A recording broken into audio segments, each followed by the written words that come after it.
Tyson Fury, Floyd Mayweather, Canelo Alvarez. Just hearing these names makes you think money and the hundreds of millions of dollars, pounds or Saudi riyals in boxing. But that's at the top. At the bottom, it isn't quite the same. Even for those on the rise, there's not an awful lot of cash in the boxing world. And if you're just starting out, well, it can be a very costly exercise indeed. But don't take my word for it. Here's the former European champion, talkSPORT's Spencer Oliver. You're turning professional and you're boxing, let's say, York Hall on a non-televised fight. You have to sell tickets to earn any money, but you have to cover the wages of your opponent as well. So if you don't have the ability to be able to sell enough tickets, you effectively have to pay to fight. A far cry then from Jake Paul facing Mike Tyson in 2024, when the purse was reported to be around £48 million. But the vast amounts of cash lining the top dog's pockets isn't the norm in a typical fight. Let's say you're lucky and you get between 5 and 10 grand. You're going to get 10 grand max for that. 10% goes to the trainer, 25% goes to the manager. Then we've got the tax man to pay as well. So we're cutting that money in at least half. So now you've got 5 grand for a 10-week camp. So you're talking about a guy here earning, he might be clearing 500 quid a week. How do you support a family on that? So boxers chase the dream. And, you know, there's probably 2% of them that actually make it. So say you do make it and you start to rise up the ranks. Strikers Boxing, a training academy, says the mid-tier fighters can earn more, somewhere between £10,000 and £50,000 a fight, depending on record, profile, opponent and popularity of weight class. It's only at the top level does the real cash start flowing in, with the top-tier professionals, i.e. those going for titles, earning 6 figures a fight. Something else you'll have heard of is the terms prize fighter or journeyman. A prize fighter is, as it sounds, someone who picks up fights where they can and gets a nice big check if they win. Journeymen are the fighters who take on up-and-comers, effectively used for experience in the ring. Even if they're going up against the real prospects, a young Anthony Joshua, for example, these guys will be lucky to earn more than 10 grand. So the average boxer isn't as rich as you'd think.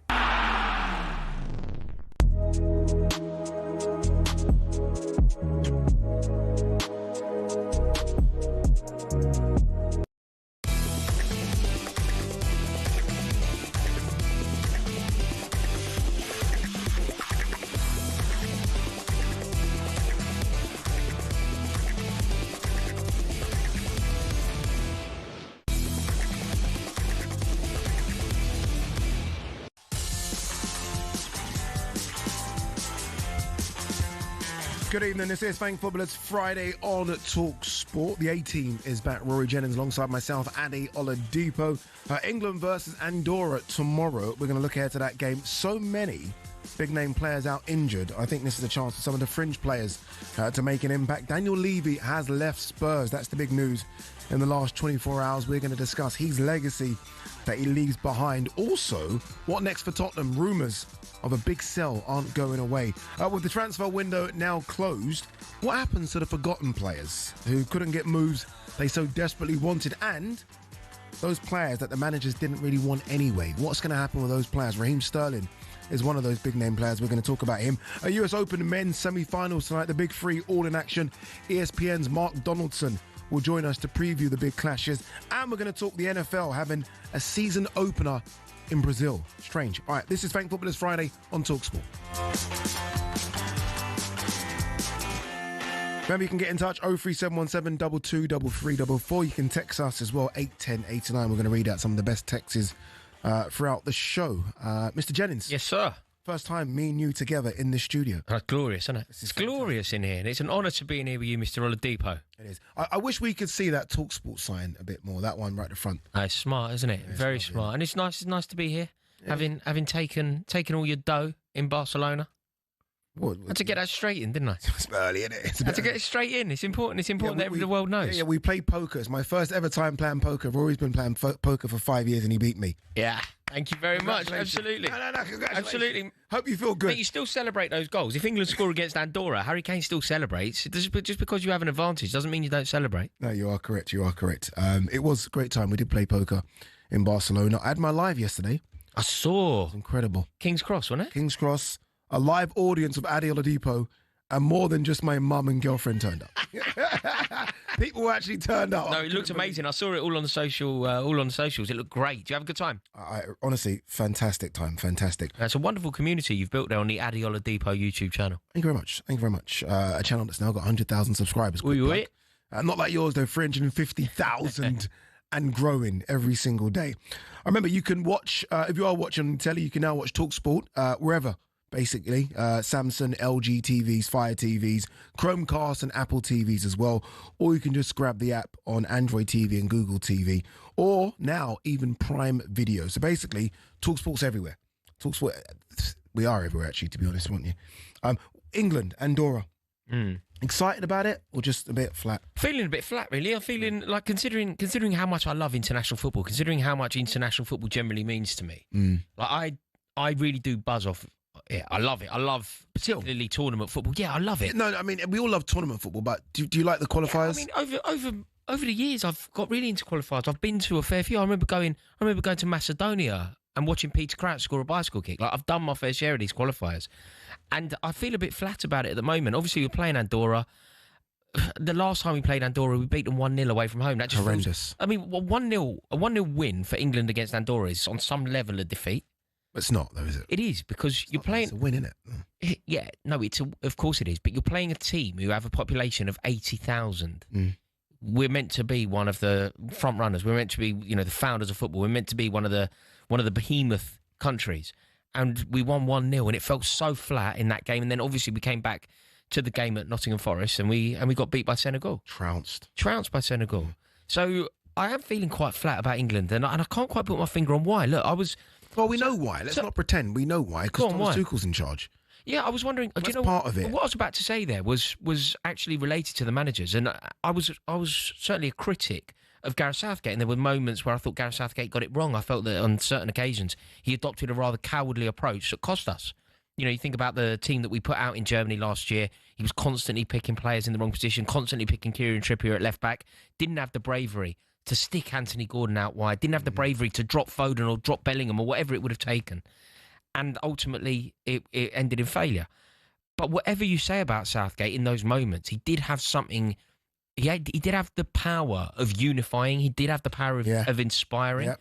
And I'm finding this crop... Wait, did you miss Southgate? Is that what I'm hearing? No, certainly not. It was the right time for Southgate to leave. In fact, I think he overstayed his welcome, certainly by one tournament. But... This Tuchel era, it does feel slightly underwhelming to me. It's lacking spark. It's lacking buzz. He's lacking spark because the players that provide spark aren't there. Jack Grealish isn't there. Phil Foden isn't there. Cole Palmer isn't there. Jude Bellingham it's his responsibility to find out ways of playing. It's his responsibility is to find out how to play against teams that adopt a low block. Like, he needs to quicken the pace. Was he good at that at Chelsea? What Thomas Tuchel is excellent at is working out a way to win, and I think cup competitions is his speciality. And that's what we wanted, didn't we? I mean, ultimately, England fans were screaming for a manager that just came and won. But no, so close. Just whatever you got to do. What he did at Chelsea, which was amazing, is he made us the most cohesive defensive unit perhaps the Champions League has ever seen. Like, we just didn't concede goals on that run to winning the Champions League. Like, we just literally didn't concede goals. Wherever the game was played, whoever we were playing against, you couldn't score against that Chelsea team. Who was your back four? Thiago Silva. It was a different system, but it was built on the brilliance of Thiago Silva. See, and we just don't have that. It was the wing backs of Ben Chilwell. We got Dan Burn. Potential. No, I'm not having a dig. I'm just saying what we've got. We've got Dan Burn. Gahey's the jewel in the crown of England. Left-sided defenders. But equally, I don't think you can play that system at England. The reason that system worked at Chelsea is because we were massive underdogs. Remember, he took over from Frank Lampard. We weren't a particularly good team, and he managed to find a formula that ended up winning the Champions League. But you can't adopt that policy with England. You can't play five at the back. Like, we're England here. We're supposed to be one of the front especially runners. As you say, when we're playing the likes of Andorra. Yeah. I mean, we've got to be... You should be playing two at the back, if I'm honest with you. You should just go all out for it. And he needs to solve those problems. When we come up against a low block, he needs to find a way of making sure that he gets the press right, ups the tempo, inspires the crowd. And as things stand with England, and you are right to flag the fact that it is Thomas Tuchel, and I'm speaking purely for myself here. I'm sure that many people are going to disagree with what I'm about to say. But I don't really like the idea of Thomas Tuchel being England manager. It doesn't really resonate with what I want from an England national team. It doesn't really chime with what I think the FA should be doing. Yeah. Having a German national as the England manager, no. I know that's unpopular to say. I know that people will be doing... No, I actually think more would agree than disagree. No, mate. No, I think more would agree. If you say that, particularly on social media, you get nothing but stick. What's so? No, I don't care. Yeah. I'm just... the fact that you get stick doesn't particularly bother me. I'm just saying that the general consensus from my experience is that people say that it doesn't matter, but I believe that it does, and I am fairly underwhelmed in this England era at the moment. All right, so many players out injured for England. One of the players that will play is Harry Kane. Thomas Tuchel has confirmed that. Let's hear from the England manager.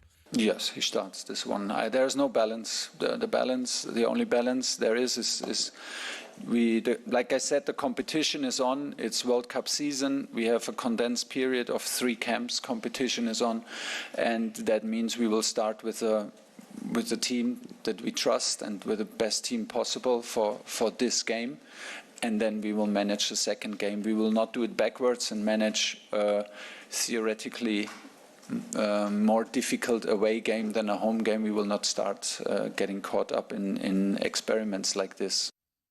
I'm going to ask a question and probably answer it as well. Harry Kane starting for England against Andorra.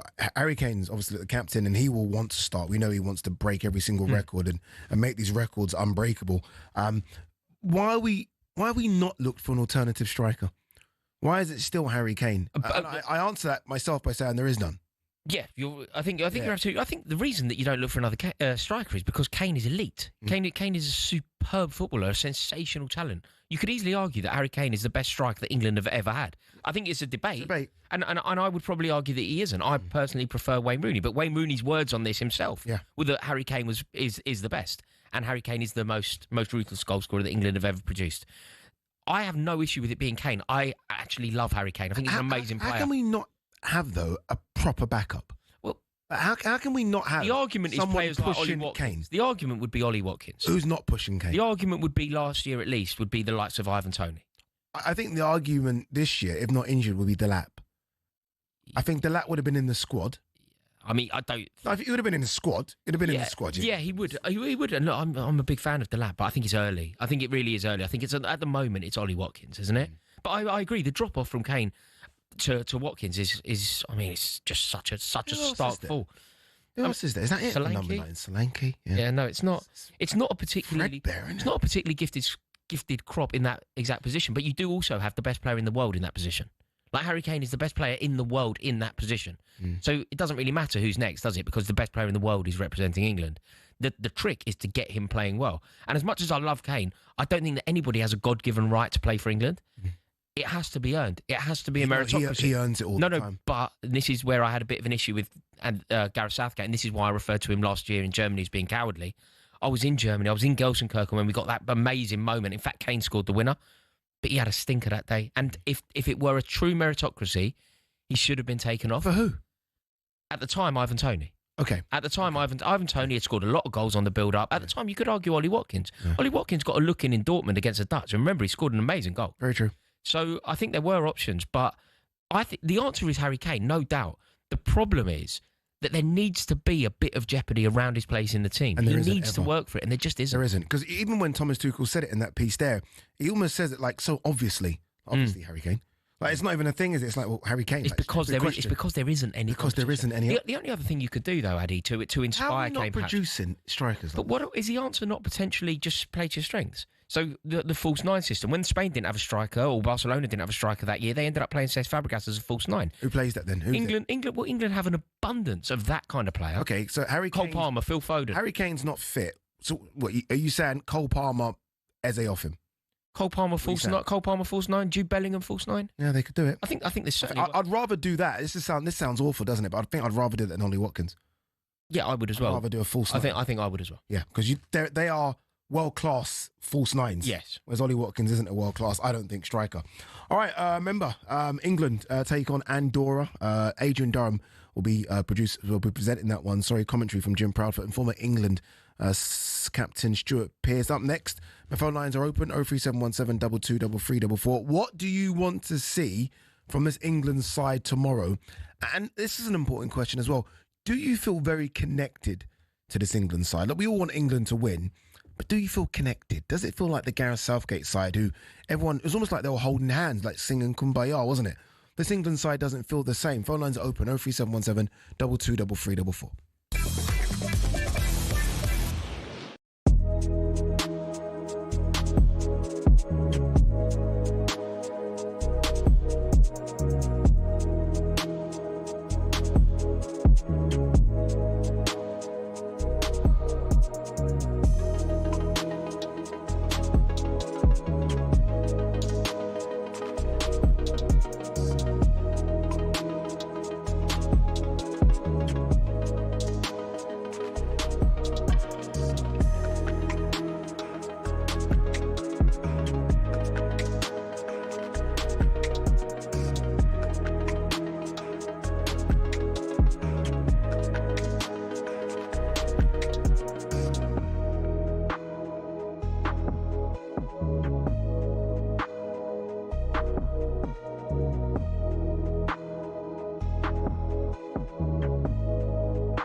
Good evening, Thank Football. It's Friday. Ade Oladipo alongside Rory Jennings. We are talking England to take on Andorra tomorrow, Villa Park.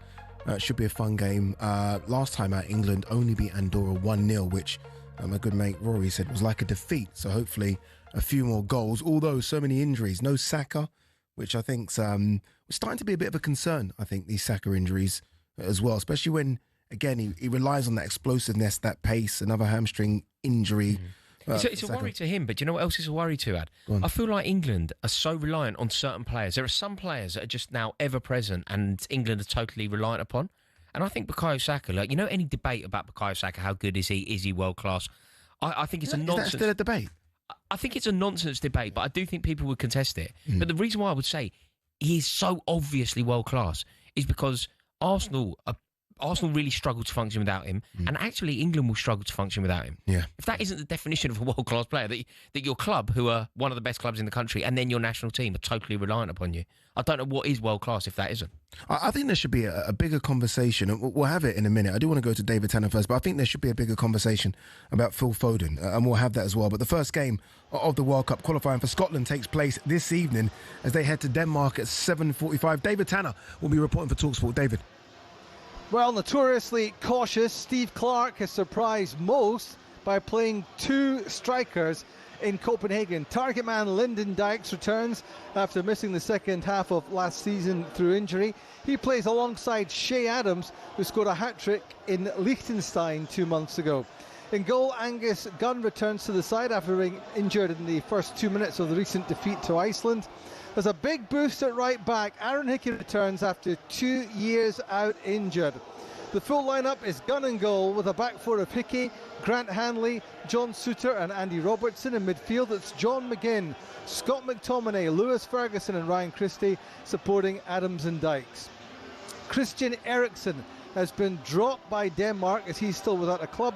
Mikkel Damsgaard takes his place. It's a really small World Cup group, this, with just 6 games between now and November, so the heat is very much on Denmark and Scotland, who kick off at 7:45. Cheers, David. Eriksen not being picked for Denmark is a first, right, since he got his first international cap. We are going to talk about players who didn't get moves, big name players as well, like Eriksen, like Sterling, obviously, who'll be sitting on the bench, I guess, for Chelsea, maybe playing some under-21 football. But we'll talk about players that didn't get the big moves as well. Also tonight at 7:30, the WSL season gets underway as last season champions Chelsea host Man City, who finished in 4th place. The match will be live on talkSPORT 2. But reporting for talkSPORT will be Charlotte Richardson. Charlotte. Good evening, guys. 2 famous WSL foes do battle on match day 1. Chelsea, the 6 times champions, have made some eye-catching signings over the summer, building further upon their strengths. One debut at the Bridge as defender Ellie Carpenter makes her first competitive start, with Lucy Bronze alongside other England lioness Lauren James unavailable due to injury. The host-named striker Sam Kerr on the bench. She features in the squad for the first time in over 20 months, fully recovered from an ACL injury. There's no Grace Clinton in the City lineup, having made the switch from the red side of Manchester to the blue on deadline day. The visitors, ready to take on last season's Invincibles, have their attacking arsenal at full strength. Lauren Hemp, Vivian Miedema and Bunny Shaw all start, looking to do what no team could do last season in the WSL, and that is inflict defeat on Sonia Bonpastor's team. It's Chelsea versus Manchester City at 7:30 p.m. Cheers, Charlotte. That game is live on talkSPORT 2. We'll keep you updated here on talkSPORT. We'll also keep you updated as to what goes on in that Denmark versus Scotland game as well. All right, back to our focus on England's game against Andorra tomorrow afternoon. And on the talkSPORT Daily podcast, top journalist Henry Winter has admitted he's been underwhelmed by Thomas Tuchel's start to life as England boss. I've been slightly disappointed with Tuchel. I mean, I'm a huge admirer of his. I thought he was the best person for the job once you've got over the should it be a foreigner or should it be homegrown argument. I've been slightly disappointed with him in terms of that fearlessness that you talk about, that fluidity, that freedom. We haven't really seen it. Seen it with the under-21s. You know, I was there in the summer and it was fantastic watching them. Obviously, it's a step up psychologically as well as tactically and technically to the seniors. So I think we need to see that now. And I think a lot of people are going to be looking at the players, as we always do, but I think a few people are going to be looking at Tuchel saying, right, unleash this talent. You can hear more from Henry Winter and our England correspondent Faye Carruthers ahead of tomorrow's game on talkSPORT Daily podcast feed. All right, I mentioned Phil Foden just before we went round the houses there, and it's funny, a Thomas Tuchel squad, an England squad that doesn't have Phil Foden, and if I told you that 5 years ago, you'd have said I'm crazy, like, of course. But I think the crazier thing is there's no outcry. No one said, where's Phil? And that alone should tell a lot about what's happening to Phil Foden right now. Well, I think that's a good thing, Eddie. I think that we actually need this because we've had far too many England sides, far too many England eras have been totally dominated by picking players based on reputation rather than form. Yeah. And Phil Foden's reputation obviously is through the roof. He's a treble winner. He's a Centurion. He's one of Manchester City PFA Player of the Year. PFA Player of the Year just 2 years ago. Yeah, exactly. And therefore, on some level, he is in with a shout of starting for England simply because of the resume. And I'm delighted that that isn't the case anymore. I'm delighted. England need him? No, England don't need him. England don't need Phil Foden. Look, Phil Foden in his pomp. Phil Foden scoring those 30-yard pingers off his left foot. Phil Foden dictating the play, dominating the tempo. Absolutely, we need him. Everyone needs him. Phil Foden in full flow, I think, is needed by every single team in the world. I think he genuinely is, at his best, capable of elevating every single club and national team in the world. That's how good he can be. But Phil Foden, in the form that he has demonstrated over the past 12 months, is nothing but a hindrance to whatever team he's playing for. And the worst thing about Phil Foden as well, like normally, even if you're not playing well for your club, every time you put on the England shirt, you play well, then by default, we can scream that you should be in. I can't remember the last time he played good. No, for and in Germany, he must be 40 caps now. I can't remember a good game. In Germany as well last year. Do you know what? I went to a lot of games over in Germany. I was there a lot, and I was thoroughly convinced that England were going to do it. And before every game, people would ask me, what's going to happen? How are England going to turn it on? How are England going to get it right today? And I would always say the same answer every single game. Foden come alive today. Foden will come alive today, whether we're playing in the group stages, whether we're playing Switzerland, whether we're playing Slovakia. It would always be the same answer. Phil Foden will come alive today. And when he does, he will be unstoppable. Because he had just come off the season of his life. He'd just come off being like the reason that Manchester City had won the league.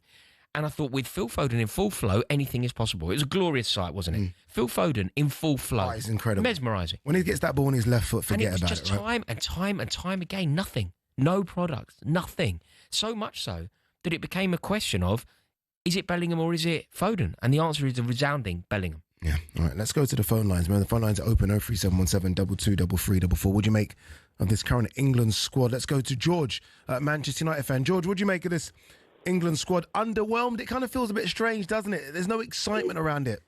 It feels extremely strange. I mean, who is Andorra? Where is Andorra? I bet you, it's funny you say that. I bet a lot of people could point to the map and get it wrong.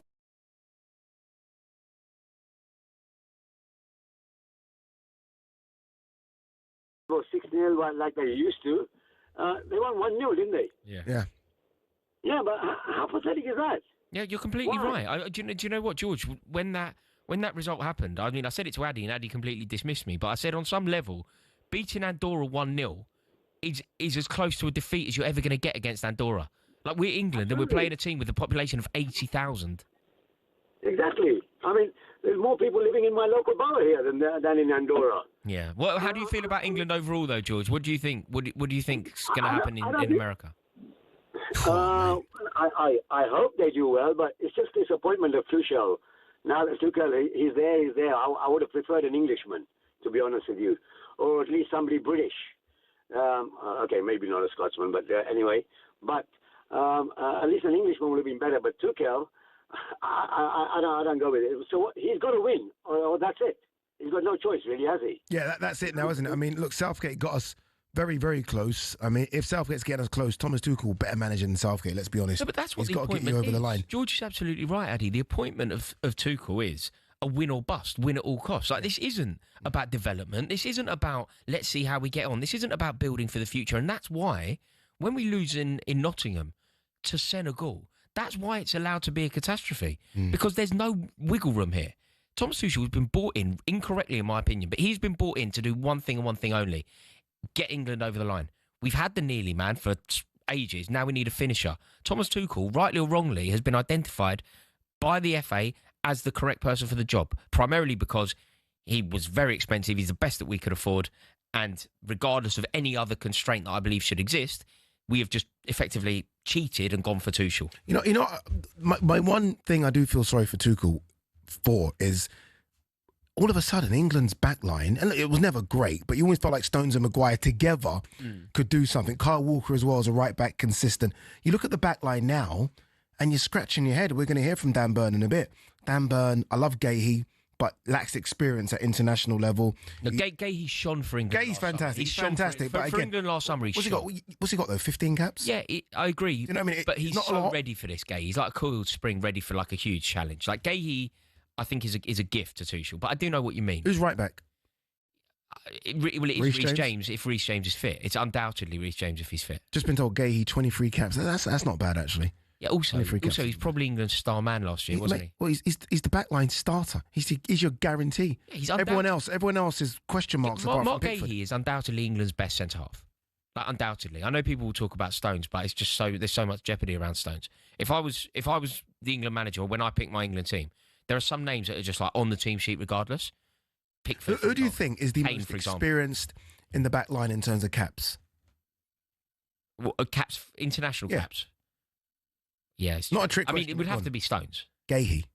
Stones obviously out injured. Stones out. No, but in terms of our first, but in terms of right now available, Gahey 23 caps. Yeah, for Reece James 19. Yeah, there's no experience.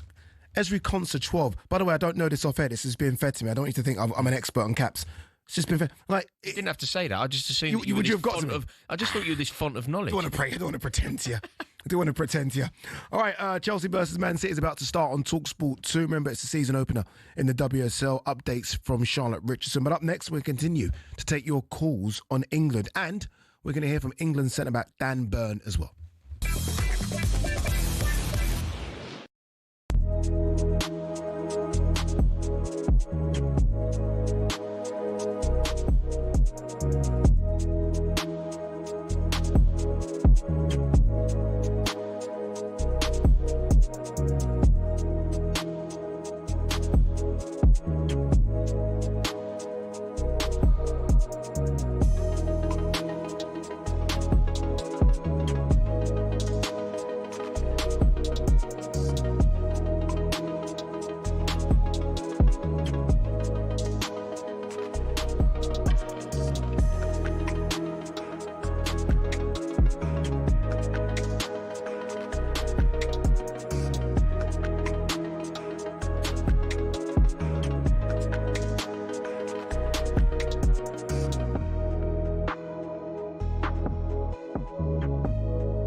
Shin pads are a footballer's best friend, even if players like Jack Grealish do wear such small ones you can barely even see them.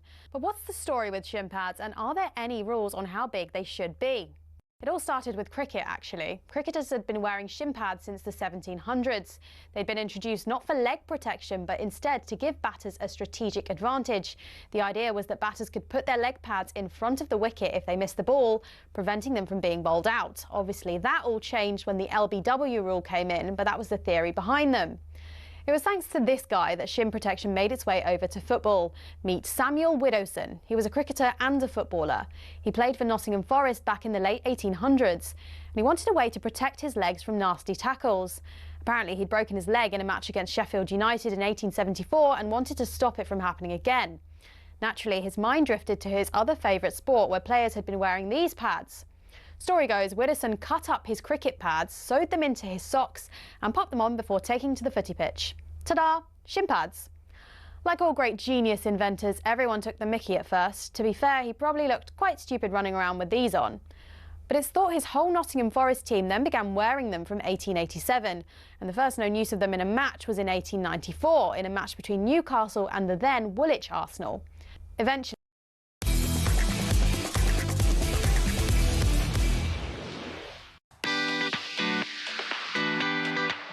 Good evening, Thank Footballers. Friday, Ade Oladipo, Rory Jennings. We're still talking England because everyone wants to talk England at the moment. Look, we're in a weird position, aren't we, with Thomas Tuchel? And, you know, I think it's even a harder position considering that the World Cup is in America, where England clearly aren't favourites to go and do anything there. No, that's unacceptable. What do you mean? It's unacceptable. Why?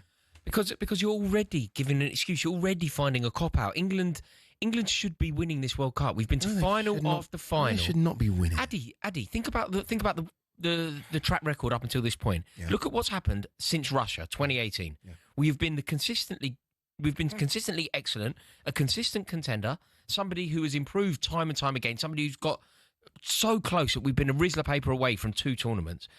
I don't really want to hear any talk about, it's in America and that's going to favour maybe the South American teams. It's utter nonsense. We've constantly been building now. We've had a team that's totally capable of doing it. We've had English dominance in European competitions. And now we've sacrificed all of our principles to appoint this winning manager. But now we have to win. The FA must live and die by this decision. It's true. I like it.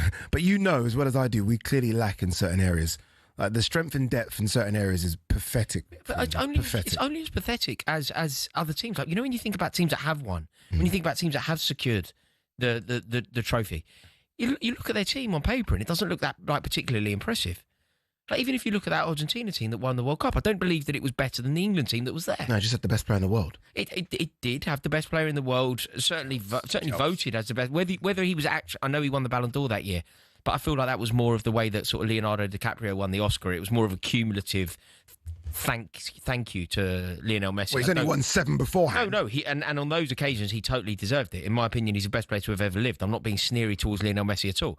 I just would contest that he was the best player in the world that year. Okay, this is quite a good text.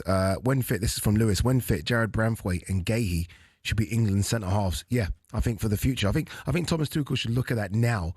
When fit, that's the problem. Jared Branthwaite's starting to pick up injuries as well. All right, ahead of tomorrow's World Cup qualifier against Andorra at Villa Park, our England correspondent Faye Carruthers has been speaking to Dan Burn, and the Newcastle defender has confirmed he's happy to see the end of the Alexander Isak saga.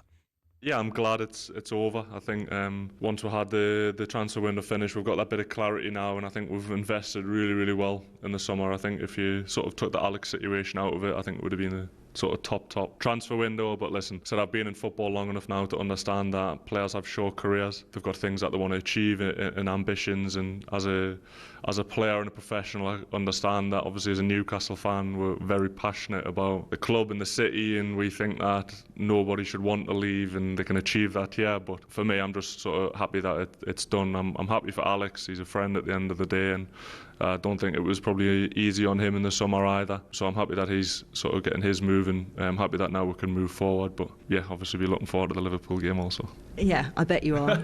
When we watched training yesterday, you were first out walking with Harry Kane, Jordan Henderson just behind as well. It's something that Harry Maguire used to do as well, this kind of leadership group. Do you feel as if now this is your third camp under Thomas Tuchel, that you've established that role a bit more? I think so. I think I've just become more comfortable as the camps have gone on. I think the first one, when you go in, you sort of subconsciously maybe not wanting to tread on people's toes, knowing that I've never been here before. There's lads that are getting close to 100 caps, so I think you've got to be careful. But as I'm getting more camps under my belt, I'm saying that it's probably not a lot of different between anywhere I've ever been before, and I'm just trying to, I feel as I just sort of fill into that role, like just even, as I said, walking out with Harry at the front or Jordan is something that I don't notice I'm doing. I think I just do it subconsciously because I enjoy training. I want to get out there and sort of try and want to lead by example if I can. So I feel like the more camps that I'm taking under my belt, the more I'm allowing myself to do those sort of things which the managers are sort of expecting from us. It kind of does have that leadership sort of quality, doesn't it? I remember watching that Newcastle versus Liverpool game, and you kind of felt like he was sort of the man mountain on the pitch. And look, with all the injuries, he could be an England starter come the World Cup, Dan Burn. That Isak saga, I know, look, ultimately there should be better centre-backs there, but I do think he's a decent centre-back.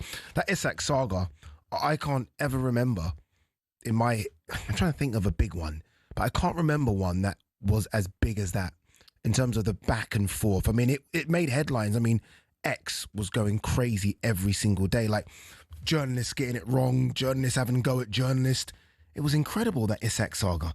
And it went, think about it, it went to the final day, didn't it? Or at least the night before. It carried on and on and on.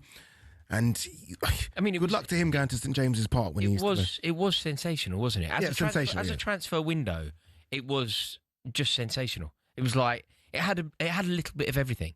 It had shocks, it had jeopardy, it had us on the edge of our seat, it had that long, drawn-out, protracted saga that kept us totally hooked until the very last minute. It had the moment of elation for Liverpool when they got Isak over the line. Then it was combined with the moment of sheer just being totally distraught when the Mark Gahey one kind of fell at the last hurdle. It was a great transfer window. I mean, Eberechi Eze practically signing for Tottenham, then not signing for Tottenham and ended up at Arsenal.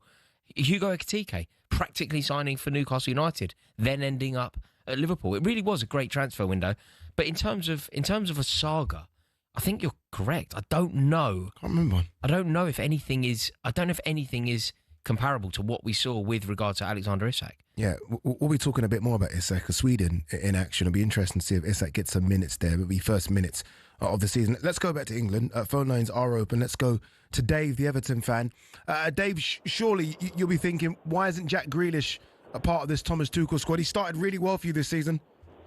He's been fantastic, and also not just Jack, but Keenan Dewsbury Hall's been excellent as well, so I think he'll be on the peripherals of it too. But obviously a couple of games in, but Jack has looked superb, yeah, absolutely. What do you make of this England squad at the moment? Me and Rory are kind of like, it just feels a bit flat. I don't know if it's because sort of key players are injured, Jude Bellingham, Phil Foden, Saka. It doesn't know because Thomas Tuchel's not very inspiring on the touchline. It just feels a bit flat at the moment. Yeah, I totally agree. It is quite flat. I've got a bit of a theory out, because when you think back to like when we played in tournaments recently, obviously we've got quite far, but we never beat the teams that you think are as good or level on as us. And I wonder if that's because with the qualifiers, you touch nobodies all the time. We're just not prepared. By the time we draw a France or a Spain or a Germany, except for when we beat Germany, and I accept they were aging, but Spain, Italy, you never think we're going to win because we come the group stage. We're just playing like North Macedonia and Slovakia, and you're thinking, well, is that preparing us? But that would be the same for everyone else, though, wouldn't it, Dave? That would be the same for Germany and France. No, but sorry, Dave. But for a lot of those teams, though, they go very deep in the Nations League. So you do see the Netherlands playing Portugal and France playing Italy. We just don't go deep in that tournament. So we just don't get a game like that. They always seem to play each other in those tournaments. I do get what you're saying, and I understand the argument, obviously, that the other European countries, and they concentrate on the Nations League perhaps a little more. But it's like, it almost feels to me like when they need to restructure the World Cup qualifying, because you can have, you know some of the teams are just absolutely fundamentally going to get there. Brazil, Argentina, England, just barring any absolute. So why not just put them in and then have them in a group stage that kind of sorts out who they're going to play in the World Cup, and then at least you're playing some big teams. Beating Andorra, we could win tomorrow 25-0, and it would not matter.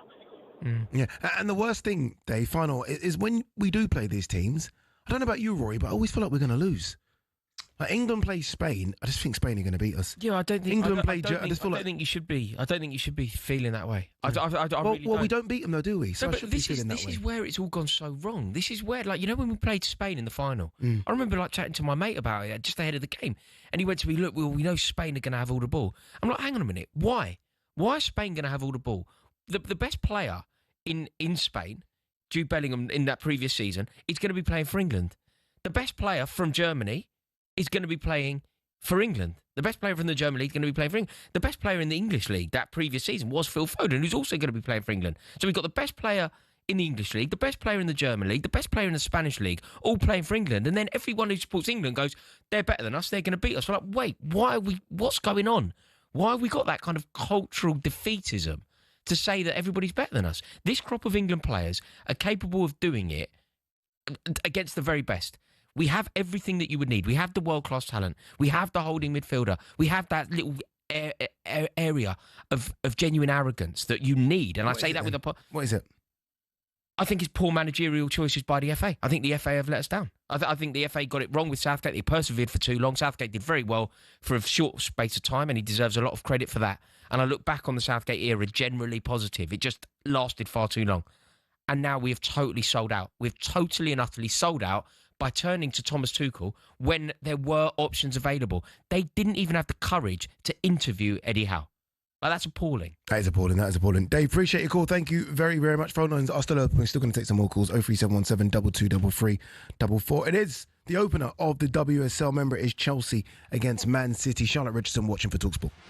We're approaching the 15-minute mark. It's Chelsea 0, Manchester City 0. City centre forward Bunny Shaw has stung the gloves of Chelsea goalkeeper Hannah Hampton, picking up exactly where she left off after a successful summer with the Lionesses. Chelsea beginning to apply their dominance more and more on this game. Eddie Carpenter, upon debut in the fullback role, has been bombing down the right-hand side, delivering a number of testing balls into the area as well. But the deadlock stubbornly closed right now. Chelsea 0, Manchester City 0. Cheers, Charlotte. Thank you very much. Denmark versus Scotland. World Cup qualifiers about to start. Updates right here with David Tanner. But up next, we're going to look ahead to the US Open men's singles semi-finals tonight. The big three in action. The big three: Carlos Alcaraz, Novak Djokovic, and Yannick Sinner. And we're going to round up your calls on England as well. Don't go anywhere.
Good evening, Thank Football. It's Friday. Ade Oladipo alongside Rory Jennings. All right, we are going to talk a bit more England. We are going to take some calls as well, but we are going to put a pause in it just for now because I do want to talk a bit of tennis. It is the US Open men's semi-finals tonight in New York. The big three in action. I feel sorry for saying the big three just because Well, it is, isn't it, though? Novak Djokovic, Carlos Alcaraz and Yannick Sinner are just the monsters of the game. Let's welcome in Mark Donaldson, ESPN's US Open commentator.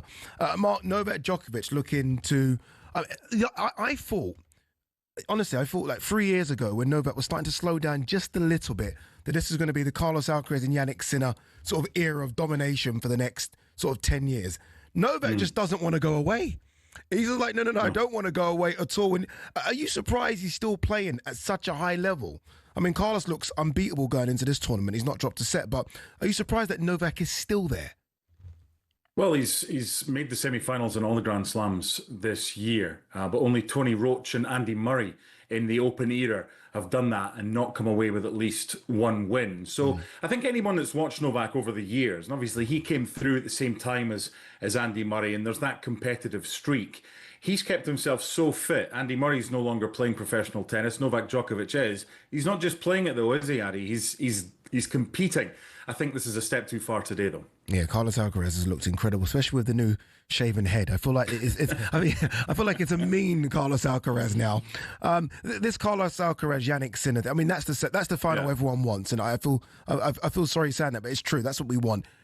Is this one to go on like we saw with Federer, Nadal, Djokovic, Murray? Is this it for the next decade, do you think? Well, who else is there? There's a lot of talent in there, but who else is there that can compete? I mean, from a US perspective, all the talk every year at the US Open when we're down there is about Andy Roddick being the last American male to win it in 2003. Obviously, the women have done great, but the men have not done great. Taylor Fritz is there. Ben Shelton obviously hurt his shoulder. You're looking at this as a kind of... not a dominance by one, but it's a big two. And just to give you some stats on this one, the most consecutive meetings in major finals in Grand Slam era history is Nadal and Djokovic with 4 consecutively, 2011 and 2012. But we might get a third straight major final between Sinner and Alcaraz. And if we do, then Sinner will be the favourite. But don't count out Felix Auger-Aliassime, who takes on Sinner. And you never know, it might be Novak's last hurrah. So don't count him out as well, although it would be a surprise if the underdogs won. And by the way, how about this for a statistic? It's the first time Novak has been the underdog at the US Open since 2013, 12 years ago, in the final against Rafa Nadal. God, that is incredible, Mark. With regard to that contest that you just mentioned there, how do you think it will go, Yannick Sinner against Aliassime? Do you think it will be fairly straightforward, or do you think that the Canadian might actually create an upset? No, I was courtside when Auger-Aliassime beat Alex Zverev, and I thought he was excellent in that one. He didn't have things all his own way, but he's focused. I remember many years ago actually commentating on him at Junior Wimbledon when I was in London, covering Wimbledon, maybe 2017, 2018. And we literally had to go back to the locker room and find out how the name was pronounced, because when you're a commentator, that kind of helps. And back then, he was the kind of big star. You had Andreescu as well. There was a lot of stars in Canadian tennis, Milos Raonic. But this is a kid who has got a lot of talent. He's got a big serve. He's a big mover as well. It was more from a mental perspective. I think he's kind of got that sorted now. He believes he belongs, but he's got the toughest task to face Sinner. Final one, Mark. I appreciate you coming on. Etiquette. It's something. You know where I'm going with this. Personally, look, I find the US Open so interesting because it is a lot more louder. The crowd are louder. It isn't like Wimbledon where everyone's got to sort of play hush. We are seeing smashed rackets. What do you make of it, the etiquette, in terms of the difference, say, between a Wimbledon and a US Open? I don't think the etiquette on the court is much different. I think the etiquette off the court is different. Now, I said to 2 or 3 colleagues this year, this is as loud as I can remember the US Open. And the number of umpires that have had to say, ladies and gentlemen, please, whether it's between first and second serves or just pipe down. It's basically a party atmosphere where people come for a drink and the tennis sometimes gets in the way. Yeah, I absolutely love that. Is there something to be said for that, do you think? Like, you know how you've got the sort of etiquette and tennis. Yeah, to a degree. Like, you know how the atmosphere in the cricket can be very different. For example, like what's going on at the Oval to what's going on at Lord's will be very different. Yeah. Do you think there's a place for that in tennis? This is a cap I got when I was down there. It's honey deuce, or honey juice, as we would say, and it's their signature cocktail. It's vodka, it's Chambord. Seriously, listen to this. They make more than $10 million in sales every year. Wow! You get your commemorative glass. Are they going to give that up so there's a bit less noise at the tennis? I don't think so. It's New York. It's meant to be the kind of dichotomy of that and Wimbledon. That's what it's all about. And players are getting $5 million if they win this, the women's or the men's. I think that's something that they can deal with as they try and strive to win a Grand Slam. Mark, one word answer: Sabalenka or Anisimova? I feel like I know which way you're going here, but go on. I'm going to go Anisimova. Oh, I didn't know where you were going. It's a reverse think jinx because my best friend is the agent for Sabalenka. So one of us is guaranteed to win. Mark, enjoy it. Appreciate you coming on. Thank you very much. Mark Donaldson, ESPN commentator. Remember, the semi-finals are tonight. We are talking Novak Djokovic in action against Carlos Alcaraz. Novak Djokovic bidding to win his 25th Grand Slam, which is just, honestly, incredible. The fact he's still going when the likes of Murray, Nadal and Federer have all retired is sensational. England versus Andorra tomorrow. A couple minutes left to talk about this. Go on, score prediction. What are you thinking? England, Andorra. It should be England 5, Andorra 0 minimum. Should be minimum. Yeah, but what are you thinking? I wouldn't be surprised for England to limp to a 1 or 2-0 win. Maybe 3-0, 1-0 at half time, and they ultimately capitulate. Who needs to have a good game? Look, I think Eze does. I'm asking you, but I want to see Eze have a good game. I want to see him. You know, like when you think of England starters, even though he got that move to Arsenal, you still don't think Eze's a starter, do you? You think he's a good player coming off the bench for England. Whereas I think he should be really pushing himself out there to be a starter for England. I agree with you. I don't think he has to prove anything, though. I don't think he should just be a starter now. I think that a brave manager and a thoughtful manager, somebody that can create and innovate, would look at Eberechi Eze and think that is like the perfect player. Where though?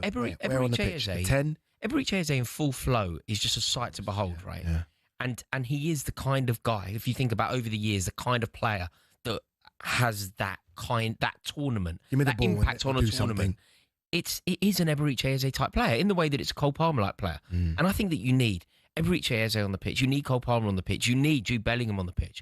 And now this is the problem, but the word problem is totally incorrect. It's a gift for a manager. Yes, it might be being portrayed as a problem, but you have the luxury of trying to accommodate all of these world-class players. Do a good job of it, make it work, and England can lift the George Romeo loft. Okay, there you go. All right, let's get an update as to what's going on in the game between Denmark and Scotland. David Tanner. 12 minutes gone. It's Denmark 0, Scotland 0. But the big stat is that the Danes have 86% of the possession. They are absolutely dominating this game at the moment. One of the players who's causing the Scotland defenders a lot of trouble is Kasper Dolberg of Ajax. He was on his way to Celtic this week, but Ajax hijacked that move. Scotland have hardly got over the halfway line. It's been a tough old night for them so far. Denmark 0, Scotland 0. 86% international football for Scotland is horrendous. 14% possession against Denmark. Incredible. Charlotte Richardson's watching the season open in the WSL. Is Chelsea against Man City. Charlotte. Chelsea 0, Manchester City 0. No VAR in the WSL.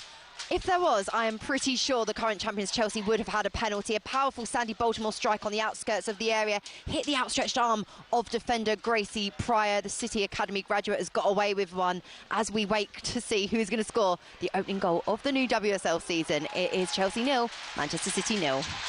Don't ask for VAR, Charlotte. Stay away from it. Trust me, stay away from it.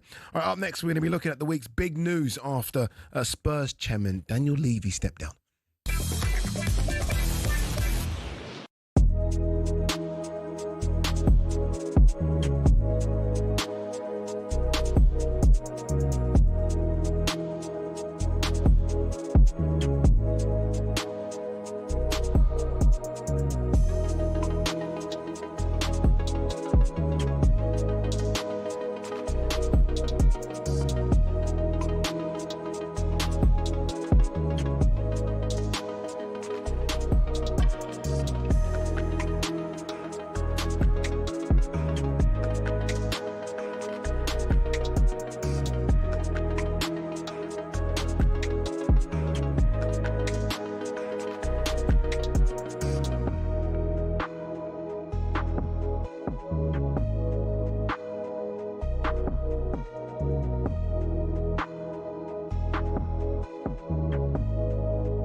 At the bottom, it isn't quite the same.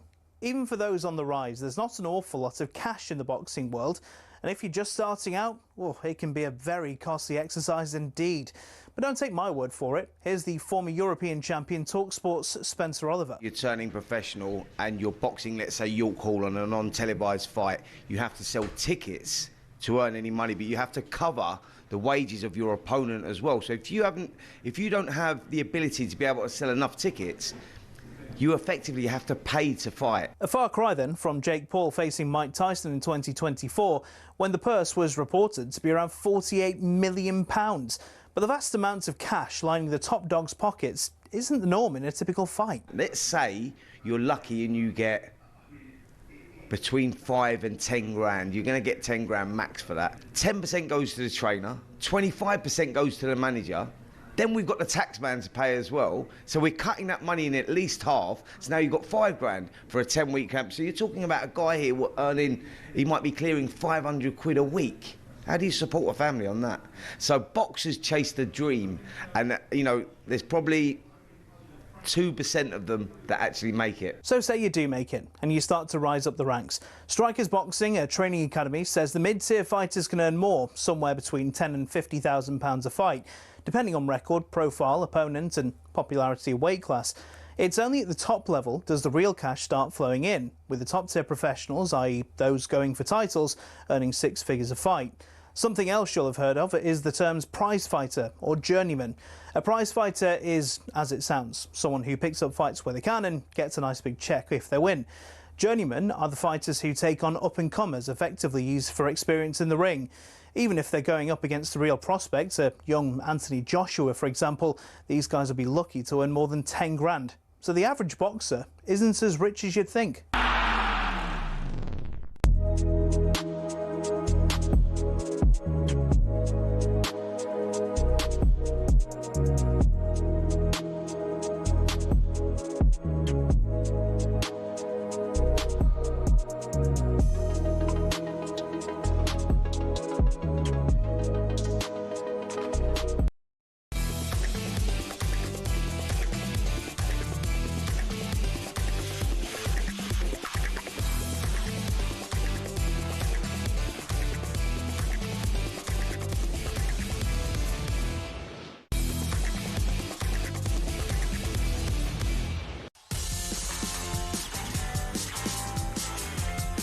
Good evening, thank footballers. Friday, Ade Oladipo Rory Jennings, just gone 8 o'clock. Remember, with you until 10 o'clock. Our main focus for at least 2 sections here are going to be about Tottenham. And normally when we're talking Tottenham, we're talking about, you know, a good transfer window, good start to the season for Thomas Frank, a Champions League campaign on the horizon. But the focus turns to the chairman, Daniel Levy, who, and this is coming in from, this is what talkSPORT understands. Daniel Levy was removed as Tottenham Hotspur chairman following an ownership-instigated review, which came about in order to put sport and success first. Interesting, considering, again, they just won a European trophy. A club statement said Levy had stepped down, but the decision was taken by the club's majority shareholders, the Lewis family. The family undertook the review at the start of the year with the question, why is the team performing so bad? So Daniel Levy no longer Spurs chairman, which is going to be weird because I feel like he's been there forever. Right? It feels like it was Alan Sugar, then Daniel Levy. Yeah. It feels like he's been there forever. What do you make of it? The timing's a bit strange. Again, it's come after just a transfer window. They've decided to get rid of Ange Postecoglou. Like, in terms of on the pitch, they're actually doing better than they've ever done. This is it. The timing of it is weird. And look, Daniel Levy took over in 2001. And if you think about what's happened to Tottenham since 2001, they've won 2 trophies. So it totally makes sense. It's a legitimate, not the word's probably not sacking, but it's a legitimate passing of the baton. Yeah. Because if you think since 2001, if you think about what everybody else has done since 2001, Manchester United won 24 trophies in that period. Manchester City have won 24 trophies in that period. Chelsea have won 21 trophies in that period. Tottenham have won 2 trophies in that period. Yeah, but they won 1 very recently. Exactly. That's why. But I think if you those stats are really painful to him, what you've just read. But you have, I mean, just a really painful one will be since 2001 when Daniel Levy took over. Arsenal have won 16 trophies.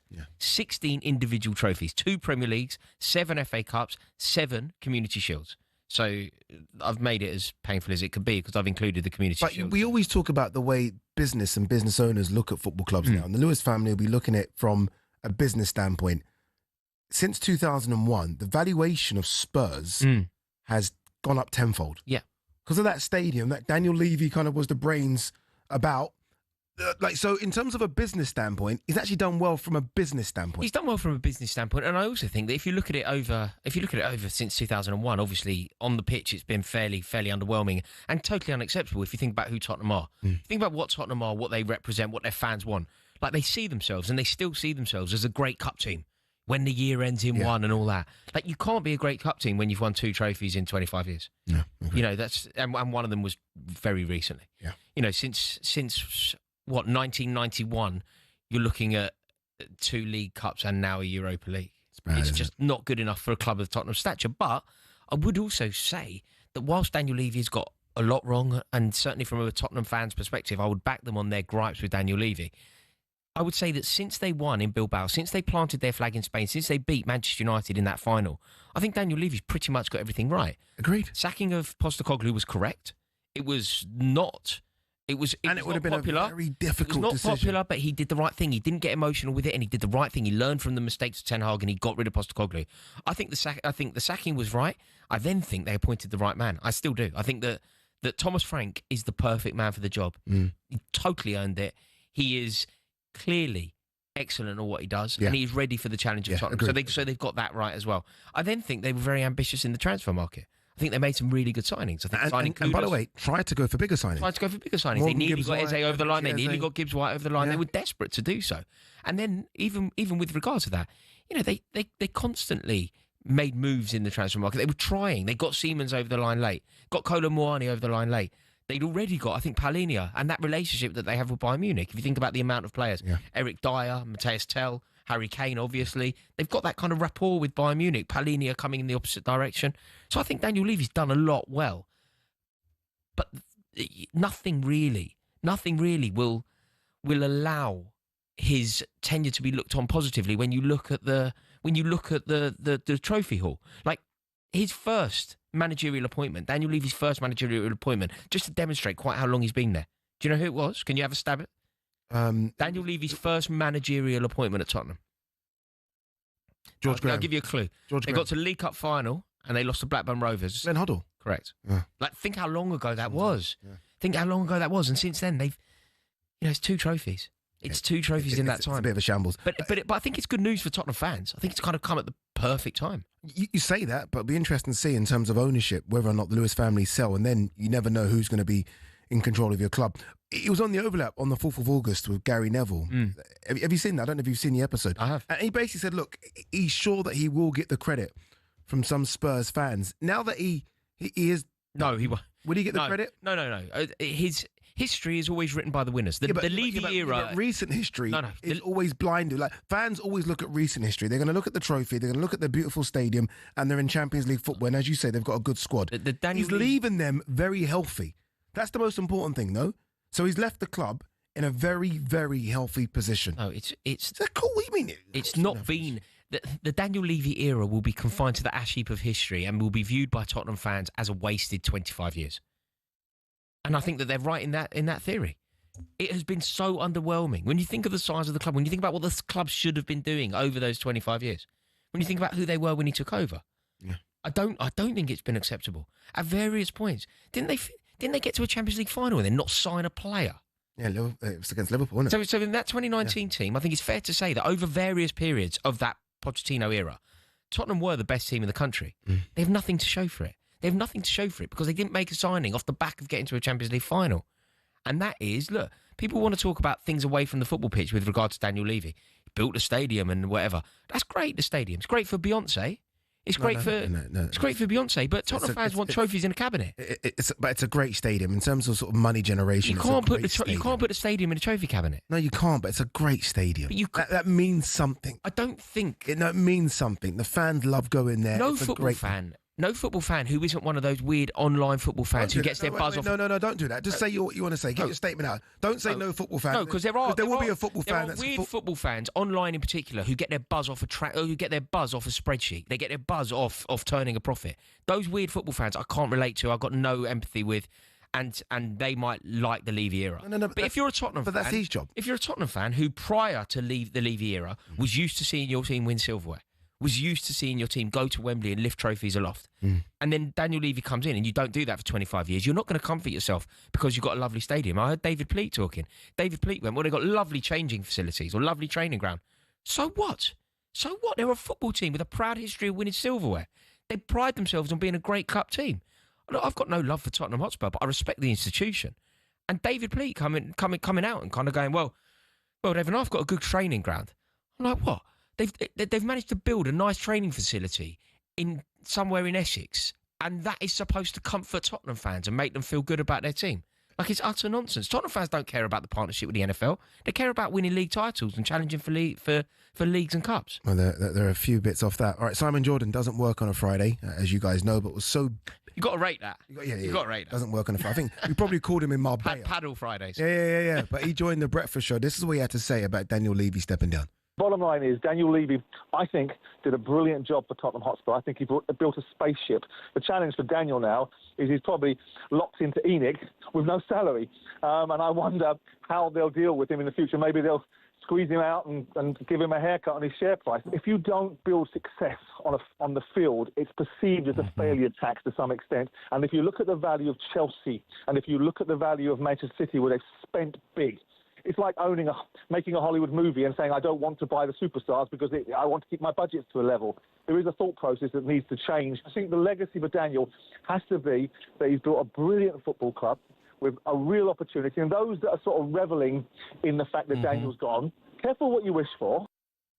Interesting from Simon Jordan there. And he made some fantastic points. I guess the biggest point, and he talked about sort of this spaceship, right, what Daniel Levy's created. If the Lewis family do decide to sell, and there's been a lot of talk about them selling recently, there's a lot of talk about investment coming in from different areas of the world. That's a big sell, isn't it? Yeah, of course. That Spurs stadium alone, the asset there alone. And look, if Tottenham end up being sold, maybe to a consortium, a Middle East consortium, you had like Jassim, who didn't end up getting Manchester United. If he were to come back in for it, obviously there's always a potential of the Saudis being. What did Chelsea get sold for? What was it? Was it 3 billion? Something like that? Yeah. Spurs probably around the same, Yeah, of course. If not more, because you don't have to worry about the ground. Yeah. You have like you're saying, a state of the art ground. And if Daniel Levy had married that up with some silverware, if they had won that European Cup, if they had won the league the year that Leicester won it when they should have won it, then I think that you would look on the entire time in a slightly different way. But they didn't, and they had the opportunity to. And basically, Pochettino wasn't backed in the way that he should have been. So there won't be no Spurs fan crying into their cornflakes tomorrow morning about Daniel Levy going. No, I think it's a good day for Tottenham fans, really. Tottenham fans that want to see their team win silverware, I think that their chances of seeing that have elevated. Yeah, interesting to see what happens. How happy were you when new ownership came into the club, at your club? Were you talking about the Abramovich? Yeah. Yeah, it was all a bit unknown. I mean, when Bowley came in, it was slightly different, obviously. That's what I'm talking about. That's what I'm talking about. That one was slightly different. And that's my concern for Spurs fans. Chelsea was sanctioned. It was all very different. But I'd say the first time, obviously, when Roman Abramovich came in and took the club over from Ken Bates for, a couple of $100 million. Mental, isn't it? Yeah, it was. We didn't really know what was going to happen. And then obviously we had that splurge. We had that splurge in that first summer when we signed. After the Euros, wasn't it? We signed. It was off the back of. So it was the 04 season. So it was the team, we had Hasselbank, and then we went out and we signed, remember, like the signing of, say, Juan Sebastian Veron, that kind of era. Glenn Johnson, I think, was Abramovich's first signing. Let's see what Spurs can do under their new ownership, if there is a new ownership. All right, let's go around the houses. Let's quickly see what's going on in that game between Denmark and Scotland. Let's see if Scotland have more than 14% possession. David Tanner. Yeah, they've very much got a foothold in the game now. Scotland, it's Denmark 0, Scotland 0. And Scotland have a couple of really good chances. Andy Robertson fizzed in a cross that was headed just over by Lyndon Dykes, back in the team after 10 months out. And then a Lewis Ferguson corner from the left. Went to the back of the 6-yard box where John McGinn was waiting unmarked, and he side-footed the ball into the side netting. So Scotland with the two arguably best chances of the game so far. The Danes still with the bulk of the possession, but the only stat that counts is Denmark 0, Scotland 0. The last time we went to Charlotte Richardson in the opener of the WSL between Chelsea and Man City, it was 0-0. Any goals yet, Charlotte? We have had a goal. It's Chelsea 1, Manchester City 0. And I mentioned to you guys earlier how much of a threat Ellie Carpenter has been down the right-hand side for the home team. She produced a brilliant run, matched it with a cross as well, and Aggie Beaver-Jones was able to tap in from close range. It looks like a pretty simple, straightforward finish from the Chelsea centre-forward, but it's all about the movement that enabled Chelsea to break the deadlock in what has been, a real battle at the bridge. It's Chelsea 1, Manchester City 0. Cheers, Charlotte. Thank you very much. More updates from both of those games when we come back. I do want to hear from Spurs fans, desperate to hear from Spurs fans actually. What would you make of this Daniel Levy stepping down? Is it good for Spurs? I mean, he almost created a steady ship, but he never gambled, did he? What do you think happens to the club? There's a lot of talk about the Lewis family potentially getting further investment, maybe even selling the club. 03717 22 3344. The phone lines are yours, Spurs.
Good evening, Thank Footballers. Friday, Ade Oladipo, Rory Jennings. We are going to take your calls about what's going on at Spurs. Daniel Levy, no longer the chairman.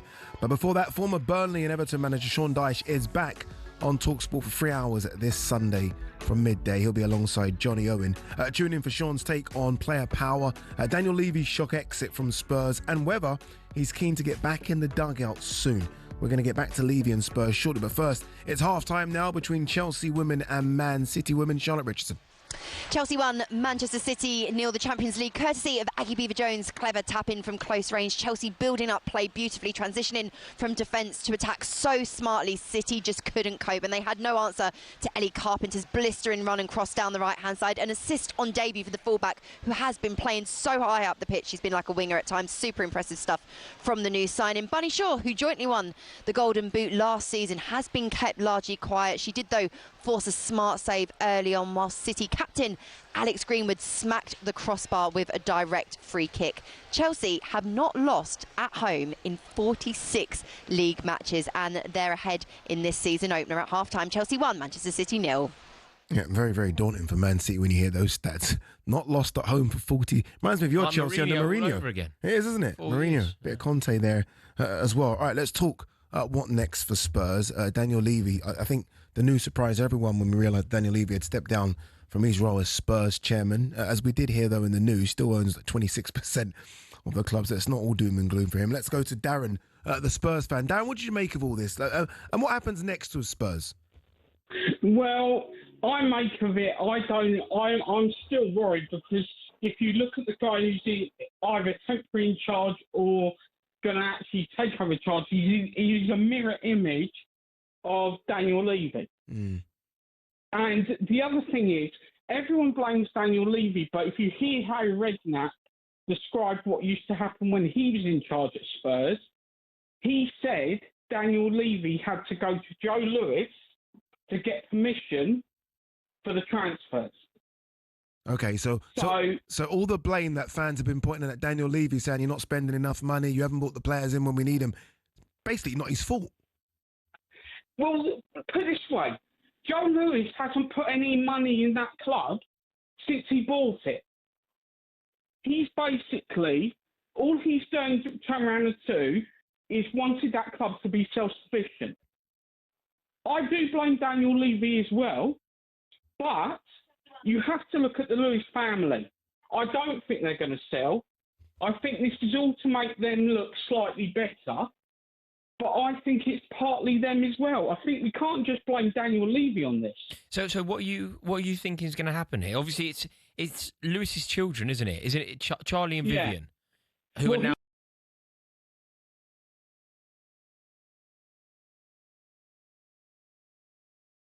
So are you thinking overall, though, that the ambition here will be the ENIC sell altogether?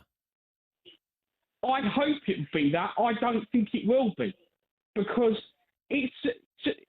the reason why I don't think it will be is because it's so much money they make out of it, and I just think if he really wanted Spurs to be more successful, he would have put money in himself. He was the cash cow at Spurs. It wasn't Daniel Levy. Daniel Levy was an employee of Joe Lewis. Darren, he was not the ultimate owner. Darren, very quickly then, on that, and the final one, are you proud of the job that Daniel Levy done as chairman of Spurs? Or? No, because I see them all a part of the same thing. They worked together, and they didn't actually do what they said they were going to do to the fans. And they said to us that new stadium will bring success. And it didn't. And you actually look at it, I hate to say this, but when George Graham got sacked after winning a trophy, he may be an Arsenal guy, but he won a trophy. And then you look at him when Jose Mourinho got Spurs to a final, sacked him before the final. It just tells you what the ultimate gain of those people in charge is. It was to make money. Darren, though, do you agree? Ade and I were speaking earlier, and we basically said that as much as it had been tricky up until this point, since the success in Bilbao when you beat Manchester United in that final, it had gone quite well. Yes, but when you look at the transfers, I think one of the reasons why, if they did force him out, I don't personally think that he did, because if you saw the the one with Gary Neville when he was being interviewed by Gary Neville and he went round the stadium, he basically hinted he might be going. Yeah. And to me, the transfer with Nottingham Forest, I don't personally believe he did what Marinakis said he did, because I don't think Daniel Levy operates like that. Who knows? Who knows? There's a lot of things that we don't see that go on behind the scenes. Appreciate the call, Dan. Let's see if we can squeeze one more in. Alex, the Spurs fan as well. Alex, what would you make of what's happened here?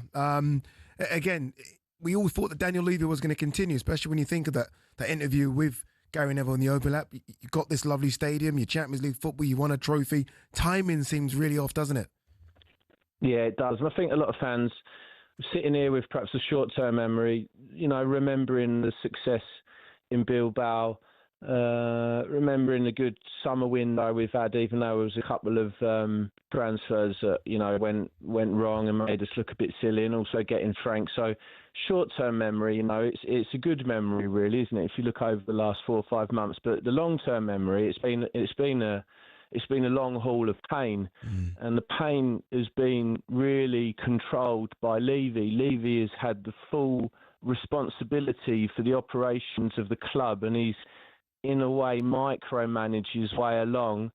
And he got lucky with the opponents really in the final in Bilbao. Let's face it. I mean, if we were playing anyone else, we probably wouldn't be lifting that trophy. So his micromanagement, I feel, is what's let him down really, and it's like always been sort of like a lastminute.com with him, looking to get deals over the line, and he's a financial orientated man. And if you look at now who we've got in with the ex-Arsenal bloke Vinay, and really struggle to pronounce his surname, he's the one who's going to be now taking over operations, whereas the new chairman who will take over for Daniel now will be more on the financial side and staying away from the football, and that is what we need. We need a football brain as a leader. If that's true, I mean, if you compare how Tottenham operate compared to how the rest of the Big Six operate, obviously there is a huge chasm. But do you think it's fair to say that any success that Tottenham have in the future will at least have an echo of Daniel Levy in it? Like, his contribution to the club will live on? Oh, no question. I've been there as a fan at the old stadium and the new stadium, and some will argue perhaps, the times in the old stadium, the atmosphere was a lot better. But, Daniel Levy is responsible for now where we are as a powerhouse of an entertainment unit, which we are, and that is what... But as football fans, we're interested in what's going on in the field, and we're interested in what's going in the trophy cabinet. We're interested in seeing homegrown talent. We're interested in seeing Jed Spence putting on an England shirt. Yeah. It's all about pride for us as fans. And at the end of it, you get sick and tired of Beyonce and Conor Benn against Eubank and all of that. We get tired of that. We want to see it happen on the pitch. And I think we can do now, and I think we now have the right leader. And I think there's a lot of clubs who've got real rotten director rooms. Like West Ham have got it, I think, a little bit at the moment. United have got it, and it stinks in some of in the leadership models in some clubs, and that it takes a long time to change. And I think we are now going to go somewhere. That is the positiveness about this, and I think Levy realised it himself. Enough was enough. So great call, Alex. Appreciate it. Thank you very much. Let's quickly go to Cassius. Cassius, I think you think Daniel Levy did a good job. Yeah, I think he did. I think he mentioned that he'll probably get credit after the fact, but when you think about everything he's done and how he's trying to compete on a level playing field with the likes of Chelsea, I saw an article today. Chelsea, over the course of his tenure, have spent something like 1.3 billion. They're negative revenue, 1.3 billion. And you've got somebody who's kept a club profitable by any means. He's obviously done an awful lot to the infrastructure. The chap before said about Conor Benn and the boxing fights there, the concerts, but he's made it a financial powerhouse. Yeah, but fans. I mean, do we care too much about that as fans? Don't we care about success on the pitch as opposed to what he's done off the pitch? I feel like it was the next. Unless you're going to get a Saudi investor, or unless you're going to get billions from the US, you have to build the foundations of a club there. You have to be able to compete in some way. Very true. Very true. And unless you have that revenue stream, you're just going to become another like a Leeds or something. You're just going to tumble down the leagues and then be scrambling to try and get back up. You become a yo-yo club. Tottenham have remained in the Premier League. Just about. You nearly did last season. Well, we nearly did, but I think there was some intent there when we knew we were getting to the latter stages of the Europa League, and league form didn't really matter. But and we've got a trophy. But how can you compete with a Chelsea that have spent that amount of money? They've gone into negative. They've lost £1.3 billion in Daniel Levy's tenure. But the reason that you can compete is because you were competing. The reason why he could have gone that bit further was because at various points you had a team that was capable, but you sold your stars. You sold Carrick, you sold Modric, you sold Berbatov, you sold Bale, you sold Kane. That's why you were in a situation where you were doing really well and you achieved regular Champions League football. And yeah, fair enough, you did it on a shoestring budget. But the reason that you didn't concede was because ultimately he would go for a cheaper plan B rather than a more expensive plan A. There you go. Great call, though. Great call. Cassius, appreciate it. Alex, appreciate it as well. All right, it's half-time in the game between Denmark and Scotland. David, how's it playing out? And it's half-time, Denmark 0, Scotland 0, and Scotland had to ride the storm early on in this game. They couldn't get the ball off the Danes in the first 10 minutes or so, and in that 10-minute period, the Danes got the only shot on target from this match, and that was Morten Hulmand. His effort was easily collected by Gunn in goal. The best chances of the game fell to John McGinn at the back of the 6-yard box from a corner came in from the left. He side-footed the ball into the side netting. And then there were two really good chances for Ryan Christie. John McGinn won possession on the right. He put in a terrific cross that landed on Christie's head. He should have scored, but he headed the ball back across goal and out for a goal kick. Christie had earlier chipped the ball over from a Lewis Ferguson assist, and he should have really had that one on target as well. So arguably the Scots were the two best chances of the game. I think Steve Clarke will be happy so far. At half-time in the World Cup qualifier, it's Denmark 0, Scotland 0. Cheers, David. Thank you very much. I mentioned earlier that Daniel Levy still owns a large percentage of Spurs. I just want to clear up a couple of numbers here, just to be clear. Daniel Levy owns nearly 30% of ENIC. ENIC owns a majority of 86% of the club, whilst the remaining 13.4% is owned by a group of minority investors. So Daniel Levy owns nearly 30% of the 86% that ENIC owns of the club. In terms of the US Open semi-final, at the moment it is 2-1 to world number 2 Carlos Alcaraz, who's taken on Novak Djokovic. Novak Djokovic, is it 2 games to 1? Sorry, 2 games to 1. Apology, 2 games to 1. Carlos Alcaraz over Novak Djokovic. Carlos Alcaraz broke Novak Djokovic in the first game of this semi-final. All right, when we come back, we're going to talk about who is in the Premier League title race. Is it 1, is it 2, or is it 4?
just realised in that little bit, that little piece they got of us before the show starts, they've got me in a suit jacket. What have they done? They superimposed your face. I think they have superimposed my face. Are you wearing hoodies on someone with a jacket? Because I've never ever worn a 14-year-old on a BMX. Sorry, 1 second. Can you stand up right now? Who looks like a 14-year-old? Can you stand up? Mate, stand up right now. Stand up right now.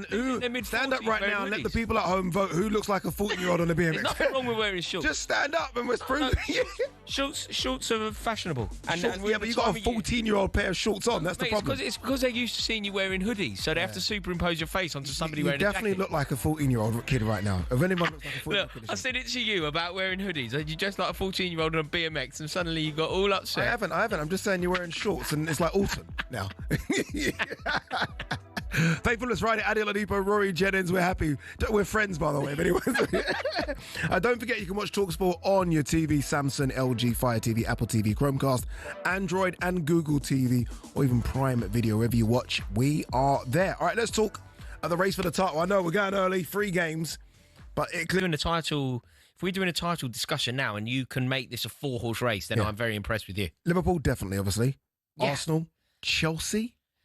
I don't think Chelsea are in a title race. Are you closing the door very quickly on City already? Yeah. Done. City are not winning the league.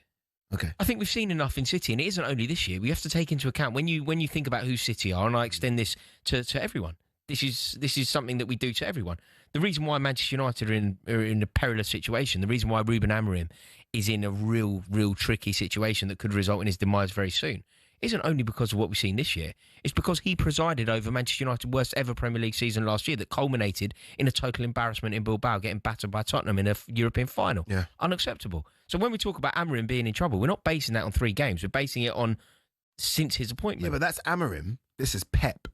Yeah. This is the arguably the greatest manager we've seen in this league. They lost 9 out. Could win the league. No, sorry. Oh, this is. I thought you meant at last year. No, apologies. No. This year I thought they finished 3rd. Did you? Okay. Yeah, this year I thought they finished 3rd. No, I never thought they could win the league this year. I didn't think the recruitment was that impressive.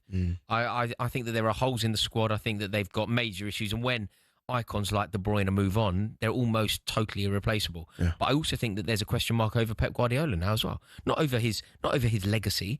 Not over where he ranks in the pantheon of great managers. He's obviously the second best manager to have ever managed in the Premier League era. But is he capable of reimagining himself? Pep 4.0. Difficult, isn't it? Because same thing happened with Mourinho. When Mourinho was clearly the best manager in the world, and then it just went stale, and he could never get it back again.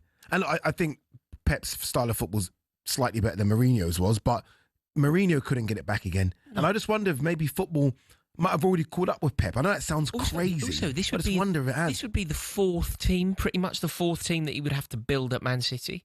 Not many people can do that, and they tried very hard in the January transfer window of last season. Yeah, they spent a huge amount of money. Savinho came in, Marmoush came in, loads of money they spent, and that hasn't really worked yet. So I think that they're in trouble, not major trouble. But I don't think the City are anywhere near capable of winning the league. Of the new signings he's made in the last couple of years, so it's 4 transfer windows, who has landed?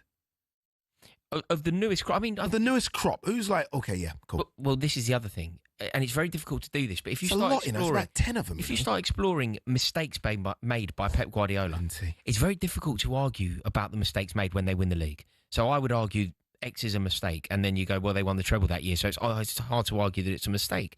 But if you think about where they lack at the moment, and you think about their operations in the transfer market, they got rid of Cole Palmer. They allowed Cole Palmer to leave, and they signed Jeremy Doku. That is obviously a mistake. Yeah. When you look at how flat some of their performances are. Yeah, but you say that, but they got rid of Cole Palmer in the 10 when they had Kevin De Bruyne. Right, but somebody at the club needs to be able to foresee that Kevin De Bruyne is not going to play forever, and Cole Palmer is capable of reimagining this entire Manchester City team. Imagine the goals that would be scored by Cole Palmer linking up with Erling Haaland.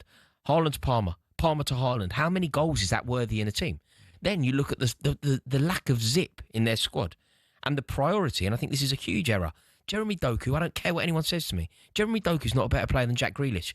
Jack Grealish is a geezer. Jack Grealish is an icon. Jack Grealish deserved to play for Manchester City so much more than he did. I think they played him 7 times last year. To prioritise Savinho or Doku over Jack Grealish is bonkers. And if it was another manager without the track record of Pep Guardiola, that in itself would be sackable. Losing 9 out of 11 games gets you sacked to Ipswich, let alone Manchester City. Yeah, but when you have the trophy, no, of course, the trophy record he has, but he's got far too much credit in the bank for this He's completely reliant upon the legacy. He's completely reliant upon what happened yesterday rather than what's going to happen tomorrow. Okay, so they're out of it. That was very quick. City won't win the league. City won't win the league. How will Chelsea win the league? We won't win the league. Okay. We won't win the league. We're clearly better. How far off will Chelsea be? I think that. Do you know what we've managed to do, which I think is quite impressive? We've managed now. I think this time last year, you would have compared Chelsea to the chasing pack. You would have put Chelsea. I'm talking at the beginning of last season. You would have put Chelsea, Tottenham, Manchester United, Villa, Newcastle, all in the same. You've separated yourselves. You're in your own league, aren't you? Yeah, we're in a purgatory. We're in a purgatory where we're better than everyone, apart from the 2 teams that we're nowhere near as good as. Yeah. Why are you not? Is it the goalkeeper? Is it the defence? Is it that simple? Do you know what? I think there's a case study that you can use if you look at what Chelsea did in the transfer market. And I always argue that this ownership aren't trying to win the league. They're not trying to build the best team. So if you use Liverpool as an example, Liverpool are trying to build the best team that they can. They have an issue at left back. They identify that Andy Robertson is in need of assistance. And what they do is they go and they sign a left back that is capable of improving that position. So they elevate their team. They keep their team to the level that it needs to be. At Chelsea, we clearly have an issue in goal. We clearly have a major issue with our goalkeeper, and we have a major issue at centre half. Like, I love Trevor Chalobah, but we have Trevor Chalobah, we have Tosin Adarabioyo, neither of whom are good enough to be the main defenders. And then you've had injuries to Levi Colwill and injuries to perennially injured Fofana. So you look at that Chelsea squad, you go, right, it's a really good squad. It could win the league. There's a major issue in goal. There's a major issue at centre half. Let's go and sign to sort this squad out. On the final day of the window, Alejandro Garnacho. You're like, wait, what? What are you talking about, Garnacho? Of course you don't sign. Wait, we need a centre-half. Why are you signing Garnacho? I love the way you built that up. That's the proof. That's the proof. Like, if Chelsea really wanted to win the league, you know when we sold Noni Madueke? Yeah, how have you signed Garnacho and not gone, Gahey, do you want to come back to Chelsea? Mate, if Chelsea really wanted to win the league, you go out and you sign Donnarumma and Gahey. And you don't sign Garnacho. For the same amount of money, by the way. Yeah. But I'll tell you where you can also realise it. Chelsea really wanted to win the league. You know when we sold Noni Madueke for massive money? We sold Noni Madueke. If we wanted to win the league, do you know what we do there? We go and we buy, off the back of selling Madueke, you go and you buy Eberechi Eze if you want to win the league. If you don't want to win the league, do you know what you do? You go and you buy Jamie Gittins. Who do we buy? Gittins. We're not trying to win the league. Yeah. Simple as that. But so the only 2 teams that can win the league, and even here, I think one of them is only an honourable mention, Arsenal and Liverpool. Let's hear it very quickly, if we can, from former Arsenal and Chelsea midfielder Emmanuel Petit. This is what he had to say about Liverpool. We have seen what happened yesterday against Arsenal. Probably one of the strongest opponents, to win the Premier League this season. And still, I think they are not at the best level, from the start of the season, and they won the 3 games in a row. So, I mean, it looks like just like the movie with Leonardo DiCaprio, Catch Me If You Can. I got this feeling, yesterday I was thinking, okay, they were struggling the first half against Arsenal. They were not the best team on the pitch. But in the second half, they did anything they could, to win that game. And magic moment, But at the end, they are not at the best level and they still won the game. Yeah. So with Isaac, it's like the message is sent to all the opponents, know. What's up with all these Leonardo DiCaprio references? First you, now Emmanuel Petit. Liverpool, he's right though, isn't it? It's going to be a case of catch me if you can. I mean, this is a Liverpool team that didn't have Alexander Isak in it the first 3 games of the season. They've now added arguably the best number 9 in the Premier League, maybe top 3 in world football to their ranks. They are going to be a bit of a force this season, I think. Liverpool? Yeah. Yeah, I mean, I think Liverpool are going to be totally unstoppable. Like, completely and utterly unstoppable. I think they're just going to run away with it. I really do. I don't think it's beyond the realms of possibility. You know, when we talk about the glory of Guardiola's, possibly the jewel in Guardiola's crown, that Centurion season, 100 points. I don't think it's beyond the realms of possibility for this Liverpool team to accrue 100 points. Like the Antonio Conte team, the Chelsea Antonio Conte team, Victor Moses, Marcos Alonso, that side, that hit 93 points. So I see no reason to suggest this Liverpool team don't hit 100 points. Okay, there you go. Liverpool will be second. All right, let's get an update from Charlotte Richardson watching Chelsea women versus Man City women. 1-0 to Chelsea. Any more goals? No goals, and we're approaching the hour mark. It is still Chelsea 1, Manchester City 0. The visitors, though, are the ones that are pushing hard for an equaliser since the restart. Yi Hasegawa, the midfield heartbeat of City, has come close, not once, but twice. First, a snapshot in the box. The second, a shot in the 6-yard area, trickled wide after some really clever wide play work from Lauren Hemp. We've got full commentary over on talkSPORT 2 of this WSL opener. It's Chelsea 1, Manchester City 0. Thank you very much, Charlotte. I'll give you an update with the US Open semi-finals going on between Djokovic and Alcaraz. Alcaraz serving to go 4-2 up in that one. So serving to go 4-2 games up. All right, when we come back, we spoke about the teams that could win the league. We're going to talk about the teams that could go down.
Good evening, Thank Footballers Friday. Ade Oladipo Rory Jennings. There's been another goal in the WSL Open. Remember, it's Chelsea versus Man City. Charlotte Richardson watching for talkSPORT. Which way has it gone?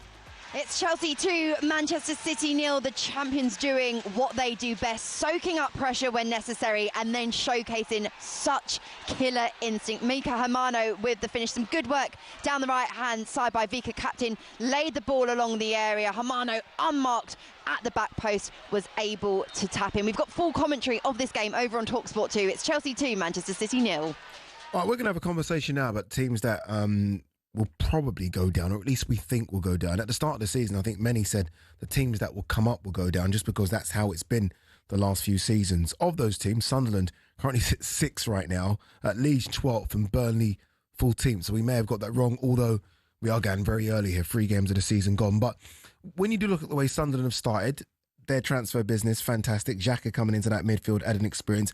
Leeds have spent a lot of money, and going to Ellen Road is going to be tough for everyone. And Burnley, I do have a bit of fear for Burnley because they didn't concede goals in the Championship. They've already conceded 6 in the Premier League. One of those 3 are staying up, though.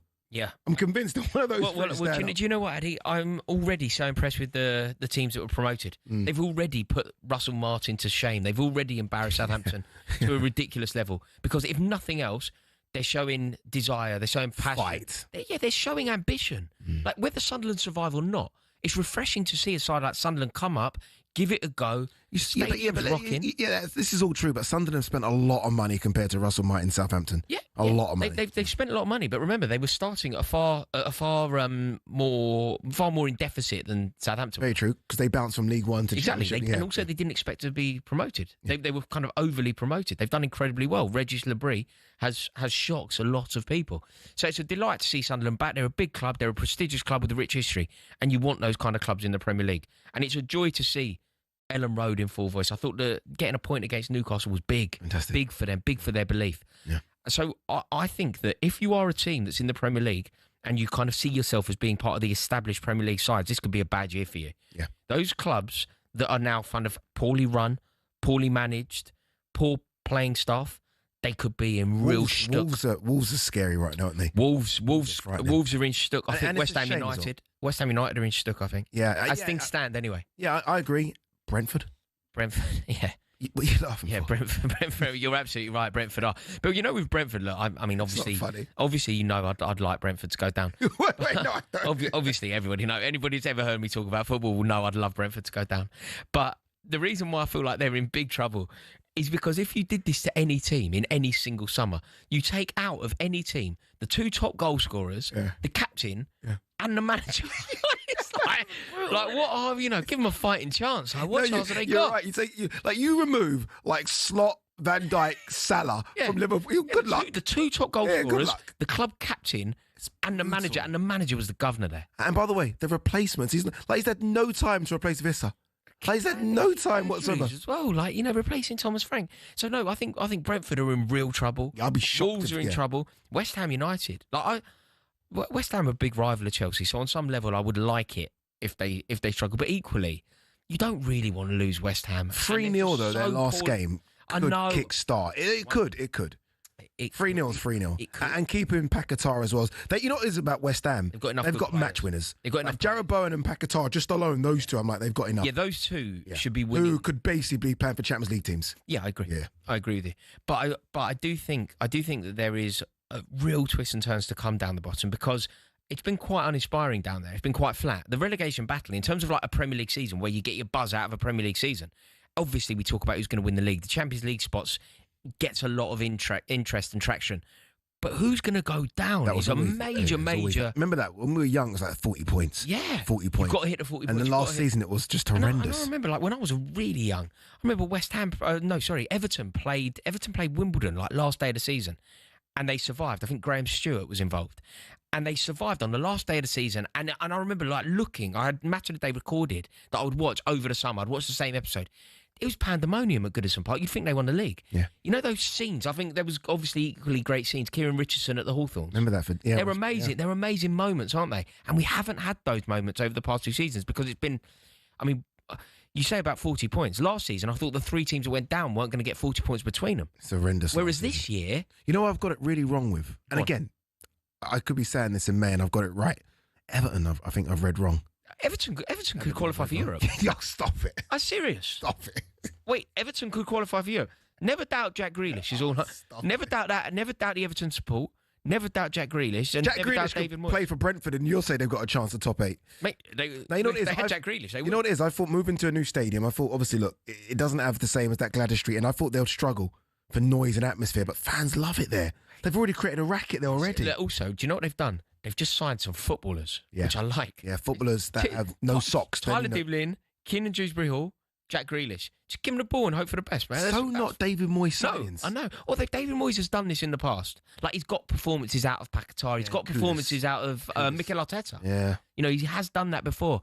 But I think Jack Grealish is on for a really good season. So good, in fact, that I hope he makes it impossible for even Thomas Tuchel, who loves to ignore talent, to very, very quickly. I've got to wrap it up. Who goes down? I know we're going early. Brentford. Brentford, Wolves, Burnley. Yeah, that sounds pretty good. It does. There's been another goal in the WSL game between Chelsea and Man City. It's like London buses. We waited and waited. Now loads of them. Charlotte. And it's game on here. Chelsea 2, Manchester City 1. The visitors slice the deficit. Gracie Pryor's header deflects off of Niamh Charles for an own goal. City really, really pushing to get back into this game. They look like they were going to make a couple of changes. They might sense the momentum of this match shifting here. Full commentary over on talkSPORT 2. We're heading into the final 20 minutes. It's Chelsea 2, Manchester City 1. And how is Scotland doing in their World Cup qualifier against Denmark? David Tanner. They're doing okay at the moment. It's still Denmark 0, Scotland 0. We've played almost an hour, and Scott McTominay just stepped around defender Morten Hjulmand and hit a low shot that Kasper Schmeichel stuck out a leg to and saved the ball with his studs. I was at Napoli's game against Cagliari on Sunday night, and McTominay had a couple of chances like that in stoppage time just before Napoli got a winner in 97 minutes. He's an inspiration for them. He's an inspiration for Scotland. And at the moment, Scotland have had 8 attempts at goal to the home side's 7. It's Denmark 0, Scotland 0. Thank you, David. All right, when we come back, we're going to be talking Manchester United. Is the scrutiny around the club deserved or not?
Tyson Fury, Floyd Mayweather, Canelo Alvarez.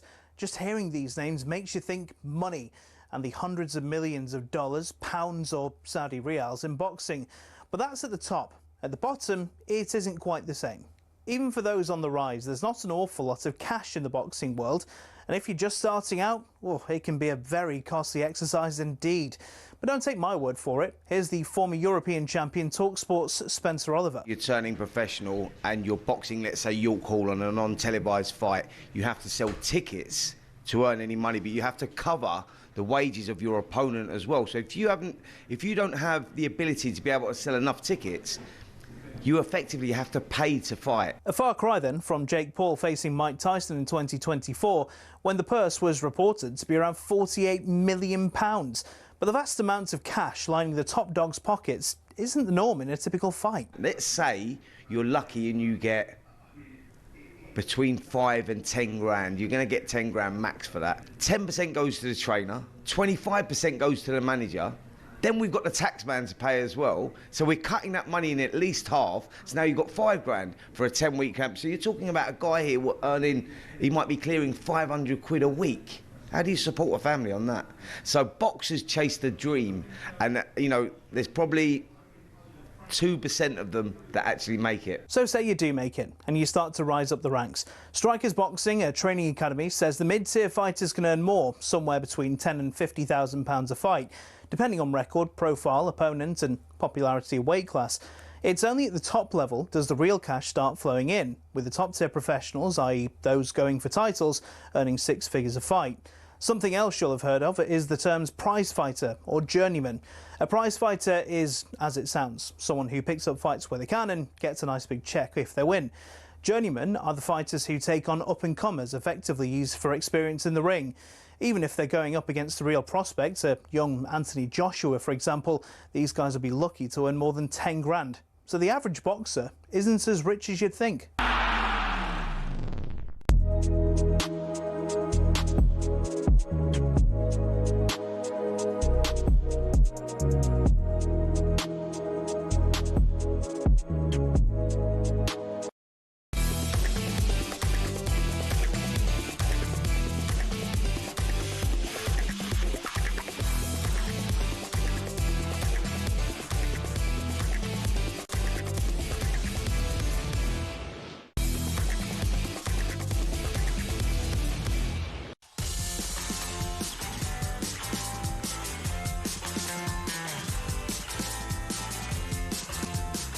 Good evening, Thank Footballers Friday. Ade Oladipo alongside Rory Jennings, just gone 9 o'clock.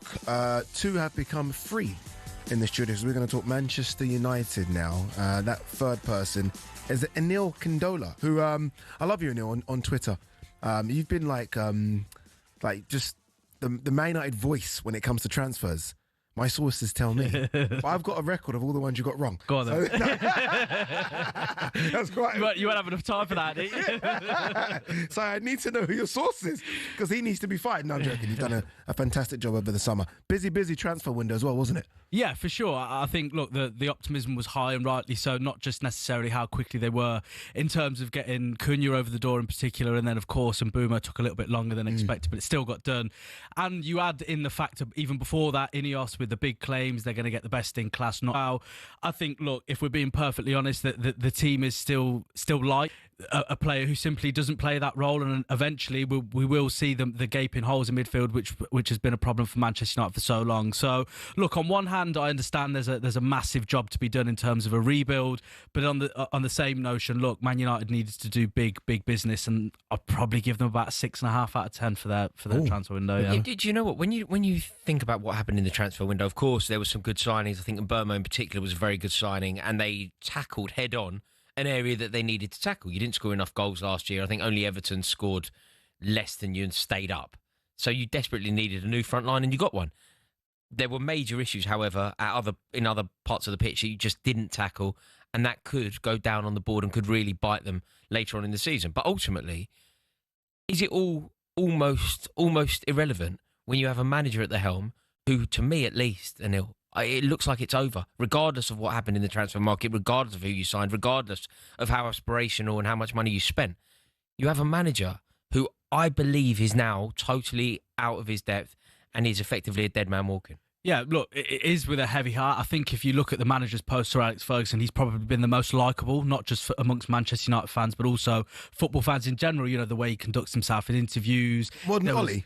So to an extent, yeah. I think if you take out the relationship, status. exactly, then from a managerial perspective alone, I think he was such a popular figure, Ruben Amorim, when he came in, and the way this has been reacted to is blowing my mind. Look, we all know Flex, of course, works at talkSPORT, does so much work. His YouTube channel won an SJA, so he is regarded as a massive Manchester United fan.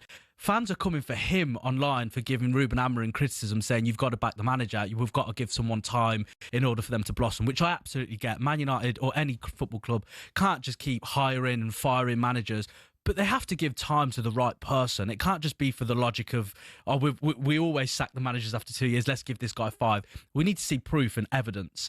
And now, of course... Have you seen anything? No, if I'm being perfectly honest... You've seen nothing at all? No. I've always... worse. Yeah. Since he come in, he's taken over from Erik ten Hag, who had that team in a pitiful state, and they've got worse. Yeah, by every metric, I don't think Ruben Amorim has succeeded. I've always said no one expects him to turn things around and allow Manchester United to reach the heights of Sir Alex Ferguson's era. But let's say, for example, they were really good at scoring loads of goals, but they leaked so many as well. That's something to build off, or vice versa. They were really strong at the back, but they struggled to get the ball in the back of the net. Again, something to work off. But when you look at it and you ultimately realise that they're making poor mistakes at the back, they're still struggling to score loads of goals, it just really worries me, and he's had enough of a body of work for us to assess, and simply he's not doing a good enough job. Okay, but let's look at the games individually. There's been 4 games so far this season. Arsenal.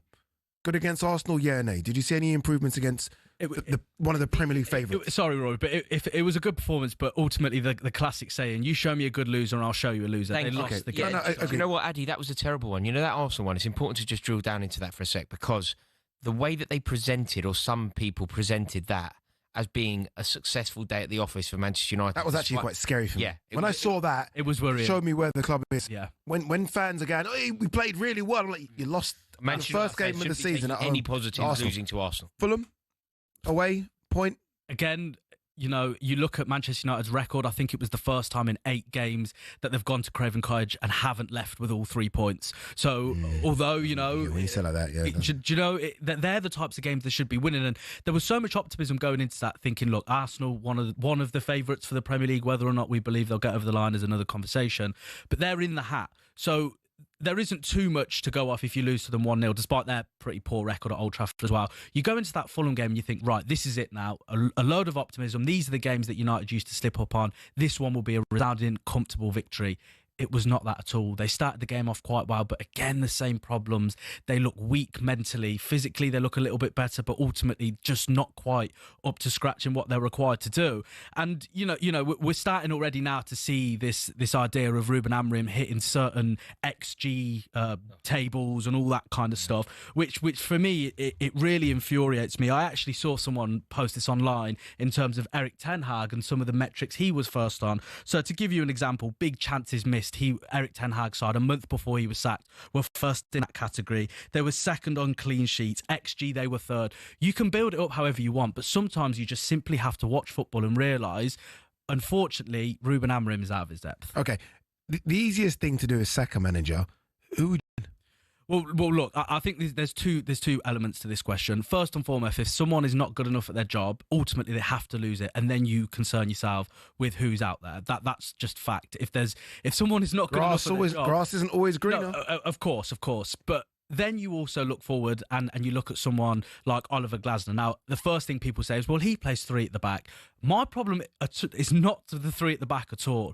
My issue is, if it's not working, you need to be able to adapt and change. I'm sorry, but you can't go to Liverpool away and play 3 at the back and then play Grimsby away and play 3 at the back as well. There needs to be an element of change or dynamism with your tactics. And unfortunately, he's so hell-bent on playing this 3 at the back, he's shoehorning people like Mason Mount at left wing back. It just makes no sense. Do you know what? It really doesn't. And when you think about the other managers, Ade, you know when you said it there, well, who comes in then? And on some level, it's a very difficult question to answer because there isn't a standout, obvious candidate for Manchester United. They actually appointed the standout, obvious candidate. But he wasn't a standout at the time when Ten Hag was about to get sacked. Everyone said, "Who are you going to get in?" And then they embarked on him, and everyone was so excited again. So that's true. That's true, although it did feel like Ruben Amorim was the kind of young, noble, progressive appointment that Manchester United were waiting for, and ultimately they gave him the opportunity. But it is absolutely ridiculous that there is no doubt about what I'm about to say. Literally not controversial at all. Bournemouth have a better manager than Manchester United. Tottenham have a better manager than Manchester United. There is no doubt that Fulham have a better manager than Manchester United. There is no doubt that Crystal Palace have a better manager than Manchester United. And when you can reel it off like that, and you suddenly go, Amorim, is Amorim anywhere near as good a manager as Oliver Glasner? Obviously not. Is Amorim anywhere near as good a manager as Marco Silva? Obviously not. Is Amorim even in the same sport as a genius like Iraola? Obviously not. It's almost irrelevant who else comes in. You go, well, any one of the three that I've just said really is better than Amorim, and they'd take the job as well. Let's be honest. Of course, they take the job. If Man United come knocking, I still think jobs involved. Yeah, I still think that juice is not quite in terms of the glass full, but there's still a bit there. You know the scary thing about, and look, I agree for once with Rory about those managers. I agree, and we could go. I think there's more. Yeah, we could keep on going.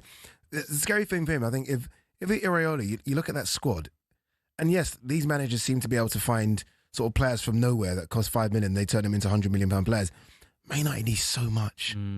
Like it's so, like, but they don't. But they don't. No, they do. They do. They need a whole back line and a goalkeeper. However, they do. They need a whole back line and a goalkeeper. That's not true. It's not true, Eddie. Because what happens is, and we've seen this time and time again, a club appoints a serious manager, and very quickly they become a serious club. No. We've seen it time and time again. Who hasn't gone in and spent that they need? Like, De Ligt's not good enough. He's not good enough. Harry Maguire's not good enough. I mean, it depends actually what you're talking about. I'm talking about United going for a top four. Unai Emery took over from Steven Gerrard. He went into the club and the club was resurrected almost on day dot. I think they were in the relegation zone, weren't they, when he took over? So, you look at situations like that. Of course, serious manager creates a serious football club. And the right appointment, and I know we've been saying it all of this time for Manchester United post-2013, but ultimately, I just cannot get behind a manager who says after the game against Arsenal can beat any team in the world and then loses to a League Two side. It just doesn't make sense. And there's a borderline between genius and insanity. And some of the things he's coming out with, he just looks so dejected from the job. It almost seems like he's trying to create that wedge between him and the squad, backdating all the way until he said that this is the worst Man United team in history, and saying these players really sent me a message. Hiding. You also sent that I almost message. feel like it's a bit of a poison chalice. Like sometimes I look at that club and what's going on right now, and I think, good luck to anyone going up there and trying to turn it into a behemoth. The right appointment takes that club to the top. I feel like we've said that with. I feel like we said that with Van Gaal. I feel like we said that with Mourinho. I heard people said it with Amorim. But I feel like I've heard that before, and everyone he's gonna go and there's this manager who's winning stuff with Sporting Lisbon that's gonna come in. I feel like I've heard this before. It is just not going to work with Amorim. I think Glasner's fantastic. Yeah. I think right now you break the bank to get Glasner because he's obviously clearly peeved off with what's going on at Palace. This is the easiest time to get Glasner because I don't want to say he wants out, but he wants out. He wants out. he wants out, and he would love to go. I just think that with regard to Amorim, you're like, if you believe that it isn't going to work, then what is the point in persevering for another month? What is the point in persevering for another potentially? Like, if you sack him, if you know you're going to sack him, what's the difference in doing it today, tomorrow, in 2 weeks, in 2 months, if you know that it's over? Because you like being in a relationship, wouldn't it? You wouldn't persevere if you had a girlfriend and you know it'd all go. You knew that ultimately you were gonna part. You just get rid and then carry on, don't you? You can't start. But when you've given that said manager, what, 250 million in the summer window? That was just on the forward line alone. Yeah, you're probably thinking a new manager would need the forward line. A new he doesn't have the managerial ingenuity. Do you know what? I heard Paul Scholes talking on the overlap, and he said something so interesting. He said that a lot of the time when you play in a team, you can get a shock, can't you? Like the opponents put the team sheet under the dressing room door. You pick up the team sheet, and they've done something different. There's a new shape. Something doesn't make sense. There's personnel playing out of position, or they've got an extra forward on the pitch. With Manchester United, it is so predictable. No manager has ever been shocked by anything that Ruben Amorim has ever done. What about these stats, though? I know you, very quickly, I know you hate stats, and I'm not a fan of it, but they're there, right? Total shots, Man United first, 55. Expected goals, Man United first, 6.8. Shots on target, Man United fourth. In front of Man United, by the way. This is where you know stats are bad. West Ham, a third. yeah. So maybe we don't look at stats. Touches in opposition box, Man United first. I mean, there are some stats that sound Put that in favourable. the trophy cabinet. Yeah, I just think when you're going to expected goals as your reason to keep this man at the job at Manchester United, I think we're in dark times. Look, it's all about narrative, isn't it? If you think that he's the right guy, then good luck to you. I wish you all the best, and I really hope that I'm wrong on this. I'd be the happiest person alive to say I'm wrong in terms of Ruben Amorim at Manchester United. But you can see it in front of you. You can see it with your own eyes. At the end of the day, there's been enough, as I've already said, enough body of work to be able to decide whether or not he's got it in him. Good luck to another manager coming in, because there's about 4 manager worth of players in that squad. Still there, yeah. Yeah, that every manager's decided, oh, these are the superstar. They have to stay because they're on 400 grand a week for 5 years. Another manager's going to have to come, and he's going to have to be busy in the January transfer window and get rid of the rubbish that Amorim, Ten Hag and Oli... Should have sacked him in Bilbao. After the night shouldn't have come on. Should have gone on. You say that because... The only player that's paid... Who's left. Like Garnacho's left, but he's left for different reasons. The only player... Like, they went and they got beat by Tottenham in the European final. That should be out. You finished 15th and lose to Tottenham. And they're all welcome back. They're all still there. Happy as Larry. Bruno Fernandes is still the captain. Like, if you're the captain of the team that presides over the worst Manchester United team in Premier League history, almost out of responsibility. Look what he's saying now. This is a guy that was sticking up for Bruno back in the last season. I was literally trying to take his head off. He was sticking up for Bruno. Back in the last season, he was sticking up for Bruno. I remember it. And I was like, United fans do not like Bruno. Remember all the tweets and texts, and you were sticking up for him. I was sticking up for him prior to him captaining a team that lose to Tottenham in a European final. That changes things. And they'll stick with us, actually, because I want to ask you a bit more stuff. David Tanner, let's get an update from what's going on. Denmark versus Scotland World Cup qualifier. David. 77 minutes gone, and it's Denmark 0, Scotland 0. This game is really opening up now, and it's end-to-end stuff. Rasmus Højlund of Napoli has just been introduced to this game for Mika Bierth, the Monaco striker, who, of course, was born in Lambeth. He's gone off, and I can tell that Scotland had a terrific chance on the counter-attack. John McGinn down the right, cut inside to Shea Adams. He laid the ball on a plate for Lyndon Dykes, who had clear sight of Kasper Schmeichel in goal, and his first touch let him down, and his shot was swallowed up by the Danish defence. And a moment ago, we had a real heart-stopping moment for Scotland. Aaron Hickey had gone off. Max Johnson replaced him. He handled the ball as he went for a long ball. The referee booked him, but VAR called him back for a red card. He took a long look at it and decided it wasn't a red card. He'd only been on the pitch a minute, Max Johnson. Terrific game this, but it's still incredibly Denmark 0, Scotland 0. Right, let's get an update as to what's going on in the first WSL game of the season. Remember, it is Chelsea versus Man City. Chelsea 46 unbeaten at home. Will they stay unbeaten, Charlotte? It looks that way as we're heading into the final minutes of injury time. It's Chelsea 2, Manchester City 1. The champions holding on as City get the ball into some really dangerous positions. Bunny Shaw has struck the woodwork with an effort. The visitors committing bodies forward, and Chelsea's last line of defence, England's Euros hero too, Hannah Hampton, has been called upon, and her saves could prove vital if last season's domestic treble winners hold on here. We do have full commentary of the closing moments over on talkSPORT 2. It's Chelsea 2, Manchester City 1. US Open semi-final's been turned on its head, by the way. Carlos Alcaraz won the first set 6-4. Novak Djokovic winning the second set 3-love. So Novak Djokovic, a 25-time Grand Slam winner, fighting back in that one. All right, stick with us. We're going to talk more Manchester United when we come back.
Good evening, thanks footballers. Friday, Ade Oladipo, Rory Jennings and Neil Candola in studio with us still. All right, do you want the chance to win £25,000 in cash plus Oasis tickets to their very last show at Wembley on the 27th of September? Listen up, because we're giving you that chance with our biggest competition yet. 2 lucky winners, yes, 2 will win a pair of tickets to see Oasis live at Wembley for the very last time. But that's not all. Along with the tickets, you're going to walk away with a massive £25,000 in cash. For all the details on how to enter, listen up right now, because you could be one of those lucky winners. 18 plus, UK excluding Northern Ireland. For a chance to win, text the word Oasis to 83338 and you're in the draw. Text costs £2 plus 1 standard network rate message. You must have the bill payer's permission. Or you can enter for free by calling 0330 880 338. All entries must be received by the 19th of September at 9 a.m. This is a talkSPORT limited promotion run on talkSPORT, Talk and Virgin Radio UK stations. Full terms and conditions at talksport.com.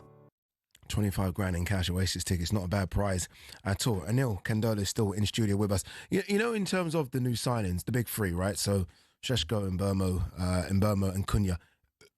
Have any of them done okay? Like, have you been impressed with any of them? Like, oh, okay, here we go, they've landed. Yeah, for sure. I think Mbeumo's done really well. Of course, he's the one who's got off the mark for Manchester United, albeit against a League Two side. Cunha's shown as well. You know, when he picks up the ball, he's so powerful, isn't he? He can drive through midfield and right up until the goal as well.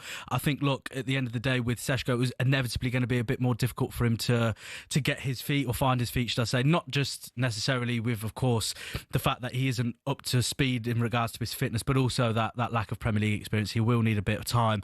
But you do look at the Is there a world where all three play together? They have to. How? You simply put in, and this goes back to, again, what I was saying earlier in regards to shoehorning Bruno Fernandes in the team. Now, look, I'm a massive fan of Mbeumo and Cunha, respectively, but when you know deeper in that midfield that you need work, and Fernandes is already at the club, why would you spend and certainly bring in the first 2 players in the role that Bruno Fernandes would like to find himself in? It's a massive question mark that I worry will really be to the detriment of Manchester United. But ultimately, you look at that side and you think, if they play 3 in the forward line, whether it's a 4-3-3 or however you want to shape it up, Cunha, Mbeumo and Šeško have to get in. The amount of money they've spent, I'm sorry, but Manchester United aren't in the position of Liverpool where they can spend money on the bench. They're playing 1 game a week, Rory. The school kids haven't even returned back to school and they're already out of the competition they were in the League Cup. You know, they've got 1 game a week. It's not about building a squad. It's about building a starting 11 to start off with. You can't look at the bench before you've addressed the problems on the pitch. Šeško, I thought, like, the fact that he didn't take a penalty in that game. The last outfield player to take a penalty. I thought that was. I mean, when your centre forward is allowing everybody else on the pitch to take a penalty before he steps up. Is that him or is that bravery? Like, well, yeah, the reports came out that he had a bit of a hamstring injury, but then my argument would be, if he had a hamstring injury, you can't take a penalty at all. Why would you have to wait until the 10th penalty for him to take one? That just doesn't really make any sense. Yeah, I can't work it out. Anil, looking forward here, what is the answer? Like, if you could, I know it's such a complex question, but what do you think Manchester United need to do in order to save their season? In terms of this actual season, I'm sorry to say it, and I'm probably going to get absolutely battered in the comments. Like I already have. Nothing new there. Nothing new. It's fine. It's fine. We've got a thick skin. War off a duck's back. Exactly that. But ultimately, they need a new manager. I'm sorry, but nothing is going to change with Ruben Amorim at the helm, and it pains me to say it because I do really like him. I'm almost certain that he will go on to have an incredible career. He's only around 40 years old, so in managerial terms, he's still a baby. How many is that now after Sir Alex? Is that 6? Yeah, so they've had a few, of course, interim as well in there as well. If you throw in Ranjak and co. But look, you're right. It's a worrying time. It's going to take a lot to get the right appointment in. But ultimately, there just hasn't been enough from a Ruben Amorim's perspective to fill me up with any confidence, other than the fact that Manchester United always sack their managers. That doesn't actually have anything to do with Amorim, because by that logic, if I was in charge, I'd keep the job. I mentioned the back line needing a complete overhaul. Goalkeeper. You have signed a new goalkeeper. Is he coming in to replace Onana? I mean, who's first choice here? Because there seems to be one of 3. Yeah, well, I think when they first showed interest in Salomons, it wasn't to become the number 1. I think it was a situation where they looked at Bayindir last season. He got his opportunity, of course, didn't take it. I think they would have foreseen that to happen. But with the starts that both Onana and Bayindir have made respectively, I think he does come in straight to number 1. But it's interesting that you say that, because I actually spoke to Phil Jones, former Manchester United defender, on deadline day, and I asked him the question before anything was confirmed, which goalkeeper would he want to bring in for Manchester United? And he said it it was a no-brainer. Bring in Emi Martinez because of the experience. He'll be able to soak up the pressure. And again, I just worry about this young individual going into Manchester United with the weight on his shoulders, and the goalkeeper position's the most unforgiving one on the pitch anyway. You add that in with the circus that's Manchester United. One small mistake and you know the world will come. Didn't Gary Neville say it's the hardest position in football? Yeah. The Manchester United goalkeeper. Yeah. And you're going to give it to a geezer out of Royal Antwerp. Just over 50 appearances, not a senior appearance at international level either. It's big pressure on that young man's shoulders. Massive pressure. Young man's shoulders, Kobe Mainu. This is bonkers. Yeah, this is a bit this crazy. one really hurts do you know what makes no sense to me? If there's ever a debate between the manager, if there's ever a debate between the manager and a player, I do understand why on some level you'd have to back the manager. It's just I've not seen anything in this manager to suggest that you back him over Kobe Maino if it's going to go one or the other. Like Kobe Maino won Manchester United the FA Cup, which when you think about Manchester United's history, like Norman Whiteside did that, and you think about what he means to Man United fans. Like he won them the FA Cup, and Kobe Maino started in Berlin against Spain, didn't he? Yeah, that's the kind of player. Yeah. That's the kind of player that you're talking about, Yep. and you're potentially going to let him leave. Kobe Maino is arguably the best Manchester United player in the recent era to come out of that academy. Best Manchester United midfielder maybe ever. And you're going to let him go because he doesn't fit Ruben Amorim's system. It's shocking. Yeah, it just doesn't make any sense. He epitomises everything that Manchester United have been built on. And when a player like that says that he wants to go out on loan to get that valuable minutes before a major competition for England, I think if that doesn't summarise everything that's going on at Man United... Yeah, that doesn't set alarm bells ringing. Nothing will. All right, let's get some updates in the games that we're covering today on talkSPORT and talkSPORT 2. Chelsea women versus Man City women opener in the WSL is full-time. Charlotte Richardson, which way has it gone? Chelsea 2, Manchester City 1. The champions kickstart the season with victory over a title rival. Ellie Carpenter, impressive on debut, teed up Aggie Beaver-Jones to tap in from close range, breaking the deadlock after 30 hard-fought minutes. Micah Hermano doubled the host advantage despite City creating plenty. The visitors struck the woodwork twice through Bunny Shaw and Alex Greenwood. They did find the back of the net when a corner was put into her own net by defender Niamh Charles. That goal galvanised more City possession, more City promise, and some late scares for Chelsea. But Chelsea have won this division 6 years in a row for a reason. They know how to lock up shop and secure victory. The first 90 minutes of the WSL campaign finishes Chelsea 2, Manchester City 1. Fantastic stuff, Charlotte. All right, let's get an update. Big game for Scotland. World Cup qualifier against Denmark. Still 0-0? It is. It's Denmark 0, Scotland 0. We're into 5 minutes now of added time. Scotland have just made a triple sub. Kenny McLean, Ben Gannon-Doak and George Hurst have come on for Adam Stykes and Christie. So it's a new attacking trio brought on there. I can tell you that the game has gone from end to end, and there's just been a terrific double save from the Scotland goalkeeper Angus Gunn, and it was Rasmus Højlund who had the effort. He was just offside, but the goalkeeper didn't know that when he made those two terrific saves. We could get a winner in this yet, but at the moment, Scotland are on their way to a precious point in this World Cup group. It's Denmark 0, Scotland 0. Yeah, we'll be getting the full-time score for that one in a couple of minutes. All right, when we come back, I can't believe I'm saying this, we're going to be looking at Mike Tyson versus Floyd Mayweather Jr.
Good evening, thank footballers. Friday, Ade Oladipo, Rory Jennings. Don't forget that tonight, Ireland's Mick Conlon faces Jack Bateson for the vacant WBC International Featherweight title. That fight in Dublin. It's live on talkSPORT Ireland. Andy Clark is on comms alongside former two-weight world champion Steve Collins right now, with the main event due to start around 10 p.m.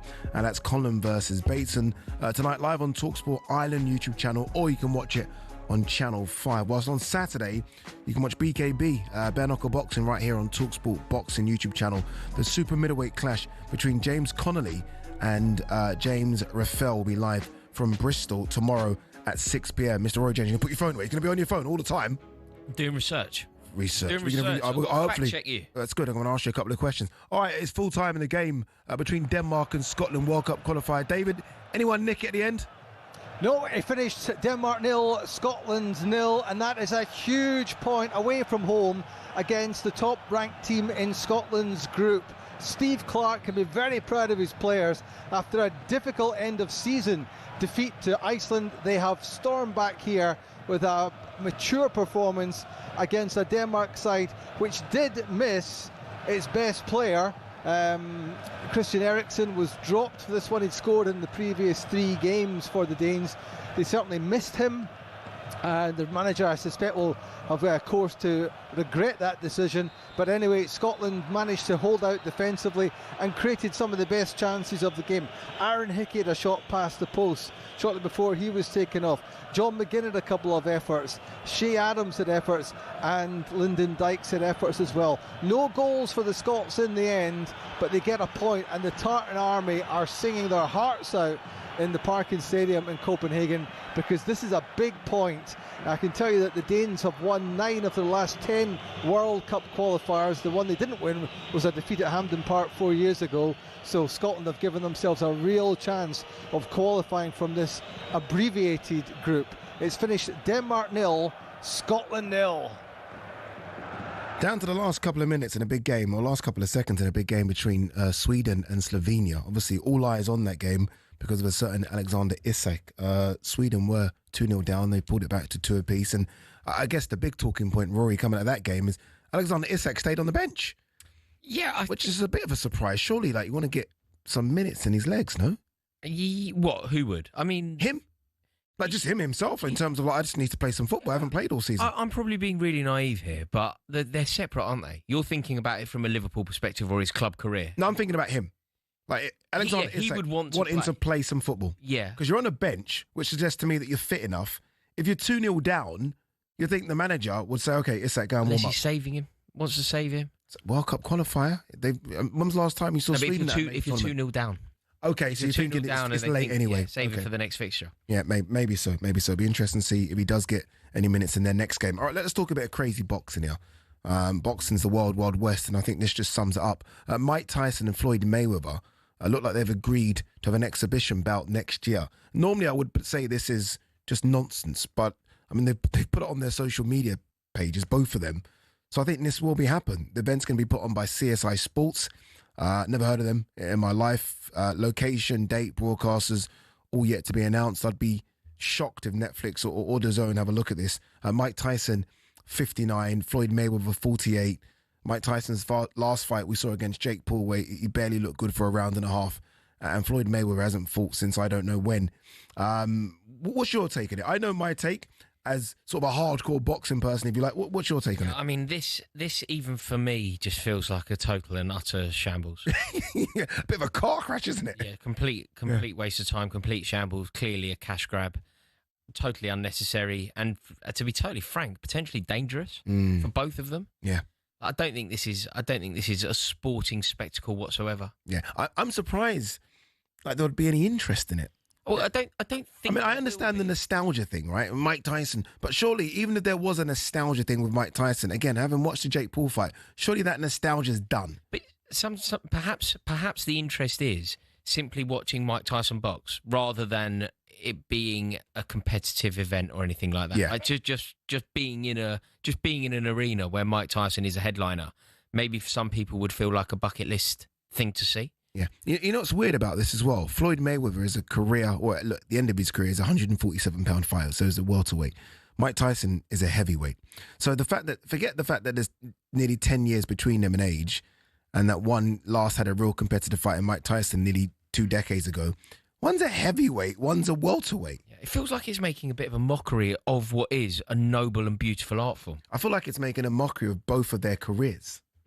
But then I guess the reason I contest that, Addy, is because Mike Tyson and Floyd Mayweather's legacy is completely intact. There is nothing that Mike Tyson could do now to his legacy to take anything away from it. And Floyd Mayweather will go down as possibly the most skillful boxer ever. Ever? No, they could do. Yeah, but nothing, 100% nothing in the conversation that could happen now. Yeah. Like nothing that could happen now could erode his legacy. Yeah. Therefore, it's just quite simply a cash grab. The only thing I find baffling about this is, for it to be the cash grab, people will have to buy into it. People will have to watch it, and I don't know who this is talking to. Yeah, I agreed. I don't see how that happens. You know, there was a time, maybe about 4 or 5 years ago, where everyone said we weren't getting the big fights, where there was almost a space for this. I didn't agree with it. When we wanted Hatton, Pacquiao, and it never quite materialised until it was too late and whatever. So exactly. But now with the influx of Saudi Arabia, what Queensberry are doing, Matchroom, Golden Boy, Top Rank, you don't need these anymore, because now finally we are getting all the fights we want. I mean, Canelo Crawford fight next weekend. Yeah. You know what I mean? It's a great fight in Ireland. Lewis Crocker versus Paddy Donovan for a world title. You no longer need this type of stuff. No. I just don't know who it's talking to. I really don't. I don't know who is... Well, Anil Condola, who was just with us, Man United fan, he said he likes it. So maybe it's talking to Man United fans. Maybe it's talking to... No, I'm joking. Maybe it's talking to...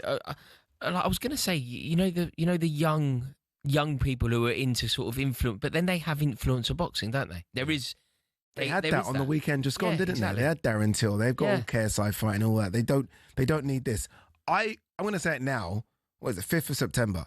This fight doesn't happen.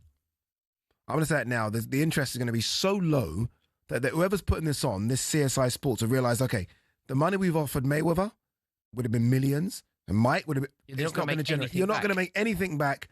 And none of the broadcast... I say this, and DAZN put it on, and I've got to present it. I'm telling you now, it ain't going to happen. Coming live to talkSPORT. Yeah, it's a great fight. Yeah, tune in. No, this is great. Mike's one of the best ever, and Floyd is incredible. And it ain't going to happen. Trust me, it ain't going to happen. All right, when we come back, what next for some of the forgotten players this summer? Raheem Sterling, Eriksson, all these players that wanted out, didn't get out of their clubs, and the managers don't want them.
so happy the football is back, Premier League.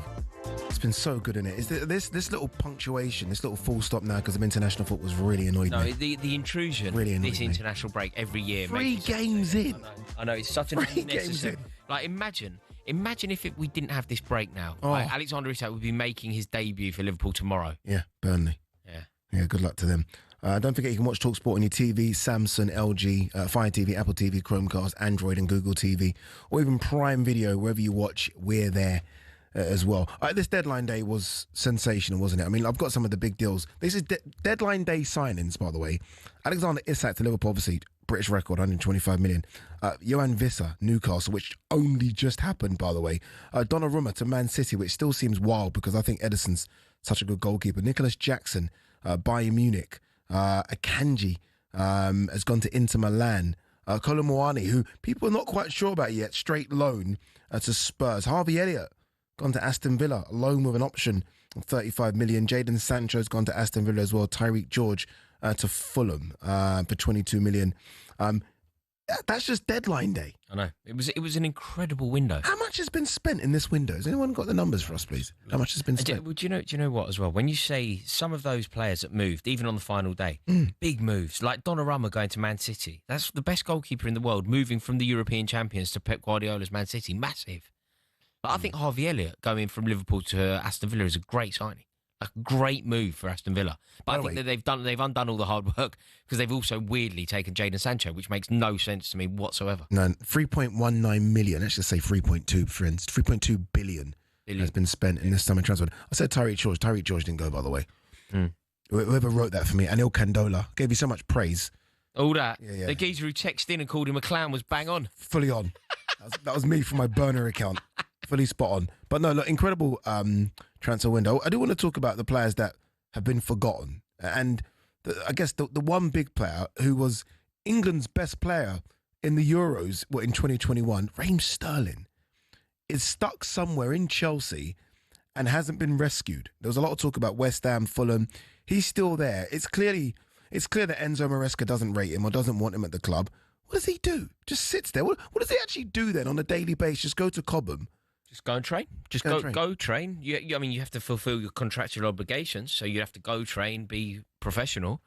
But as long as you do that, you will get your rate. But I imagine that Enzo Maresca, and we've seen him do things like this in the past, Enzo Maresca will make life as hard for him as possible. I remember there was a time when Florent Malouda was ostracised massively from the first team and was effectively asked to train with the kids, and the main squad, Didier Drogba, Frank Lampard, for example, weren't happy with that, and it actually upset the equilibrium massively. So you've got to be careful doing this. When you have a player of as good as Raheem Sterling has been, like whatever Raheem Sterling is now, it is almost a guarantee that none of the players currently at Chelsea will have anywhere near the trophy haul that Raheem Sterling has now. Or the career. Yeah. So it's important to give him the respect that he deserves. People are very snide and sneery, aren't they? They kind of laugh at Raheem Sterling now. But it's very important to remember that he was an ever-present in Pep Guardiola's best ever team. Yeah, but does he want to play football still? Because I don't believe there is no way that no offers came in for him. Okay, but it would have been a cut price. Obviously, look, he's got so much money owed by Chelsea. I get it. Okay, let's work it out. Let's work it out. What would you do in this situation? I can offer you a situation where all you have to do is be professional. You won't ever have to actually play competitive football because Raheem Sterling will be away from that. But you will have to turn up and train, and it might be slightly humiliating. You might be training with the kids. You might be training with the under-21s. You might be training with the reserves, whatever. Yeah. But over the course of your contract, you will earn approximately £30 million. I would rather. The alternative is they'll give you 10 million quid to leave today. There you go. And then you go and try and find another club. Maybe you start playing for Fulham. Or... If we were talking about a 36, 37-year-old Raheem Sterling or any other footballer, I'd say, you know what, just sit on it. Sit on it and make your money because you're never ever going to get that kind of offer again. Raheem Sterling, if he was given 10 million to go away, he'll sign for a club and make 100 grand a week. Don't you want to play football? Raheem's only 30 years old. You know when you see him as don't you want to play football? He's a 30-year-old in terms of his age, but in terms of his footballing age, remember he was like starting for England in the 2014 World Cup. He was a professional footballer when he was about 15 years old at Queen's Park Rangers. Yeah. Like the miles in his legs, he's not a 30-year-old. No, the miles in his legs dictate and suggest he can't play in the Premier League. Yeah, exactly. That I agree with. He can't. So he has the opportunity. He has the opportunity. He has the opportunity to just turn up to Cobham every day without any major pressure. Like being an understudy in the theatre, right? You just turn up. As long as you turn up, you haven't got any pressure really. You can go out for dinner. You still live in London, and you earn 30 million quid. Or you leave, and you have the rigorous, arduous nature of trying to find a new club, trying to play for that club, trying to score goals for that club. The pressure of being... No. You do what you love. Like, the bailiffs are not knocking at his door. I know we say 30 million, and it sounds... And it is, by the way, I say it sounds... It's an incredible amount of money. Raheem Sterling's bank balance is full, my friend. He's been earning good money for a very, very long time. Surely you just want to do what you love and strip it all back. It's just play some football.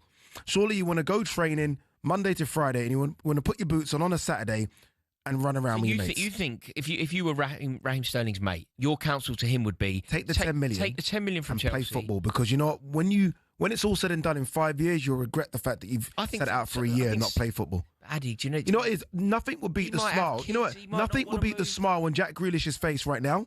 Like Jack, I haven't seen Jack this happy since Villa days. I'm even talking the City days. That's true. Forget the City days. I'm talking Villa days. The Jack Grealish parallel is a great. It's incredible, isn't it? Where he's playing football, he's running down the wing, and he's loving it. He's jumping into the fans. He could have easily sat out on the bench as well. So that, you know what, making my 150, 200 grand a week. I always felt like Jack Grealish had more to give on the football pitch, though, and I am now questioning whether Raheem Sterling does. I don't think Raheem Sterling has it, again, in the Premier League. Don't tell me he can't go and do something in the MLS. He's still an attractive name.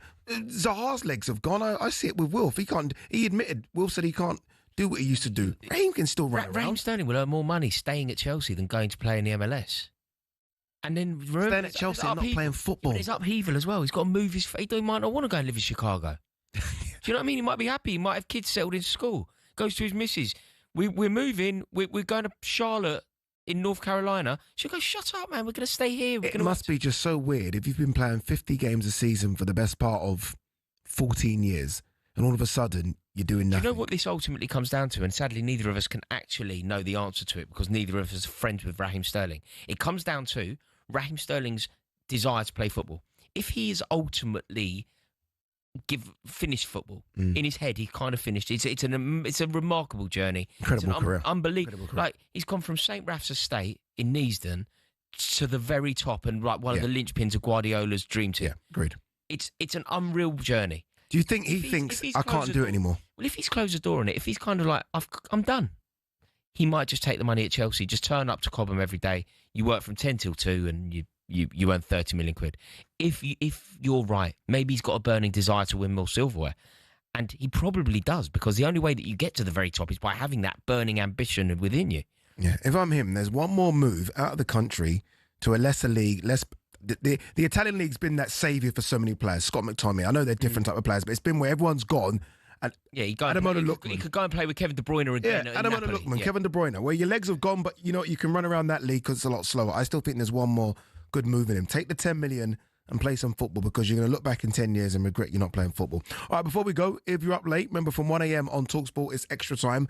There's a new presenter in town as well, our very own Ben Fletcher. Or you can watch the Kansas City Chiefs take on the LA Chargers on talkSPORT, the game taking place in Brazil. Up next, it is Sports Bar Weekender, Jason Cundy and Carlton Cole.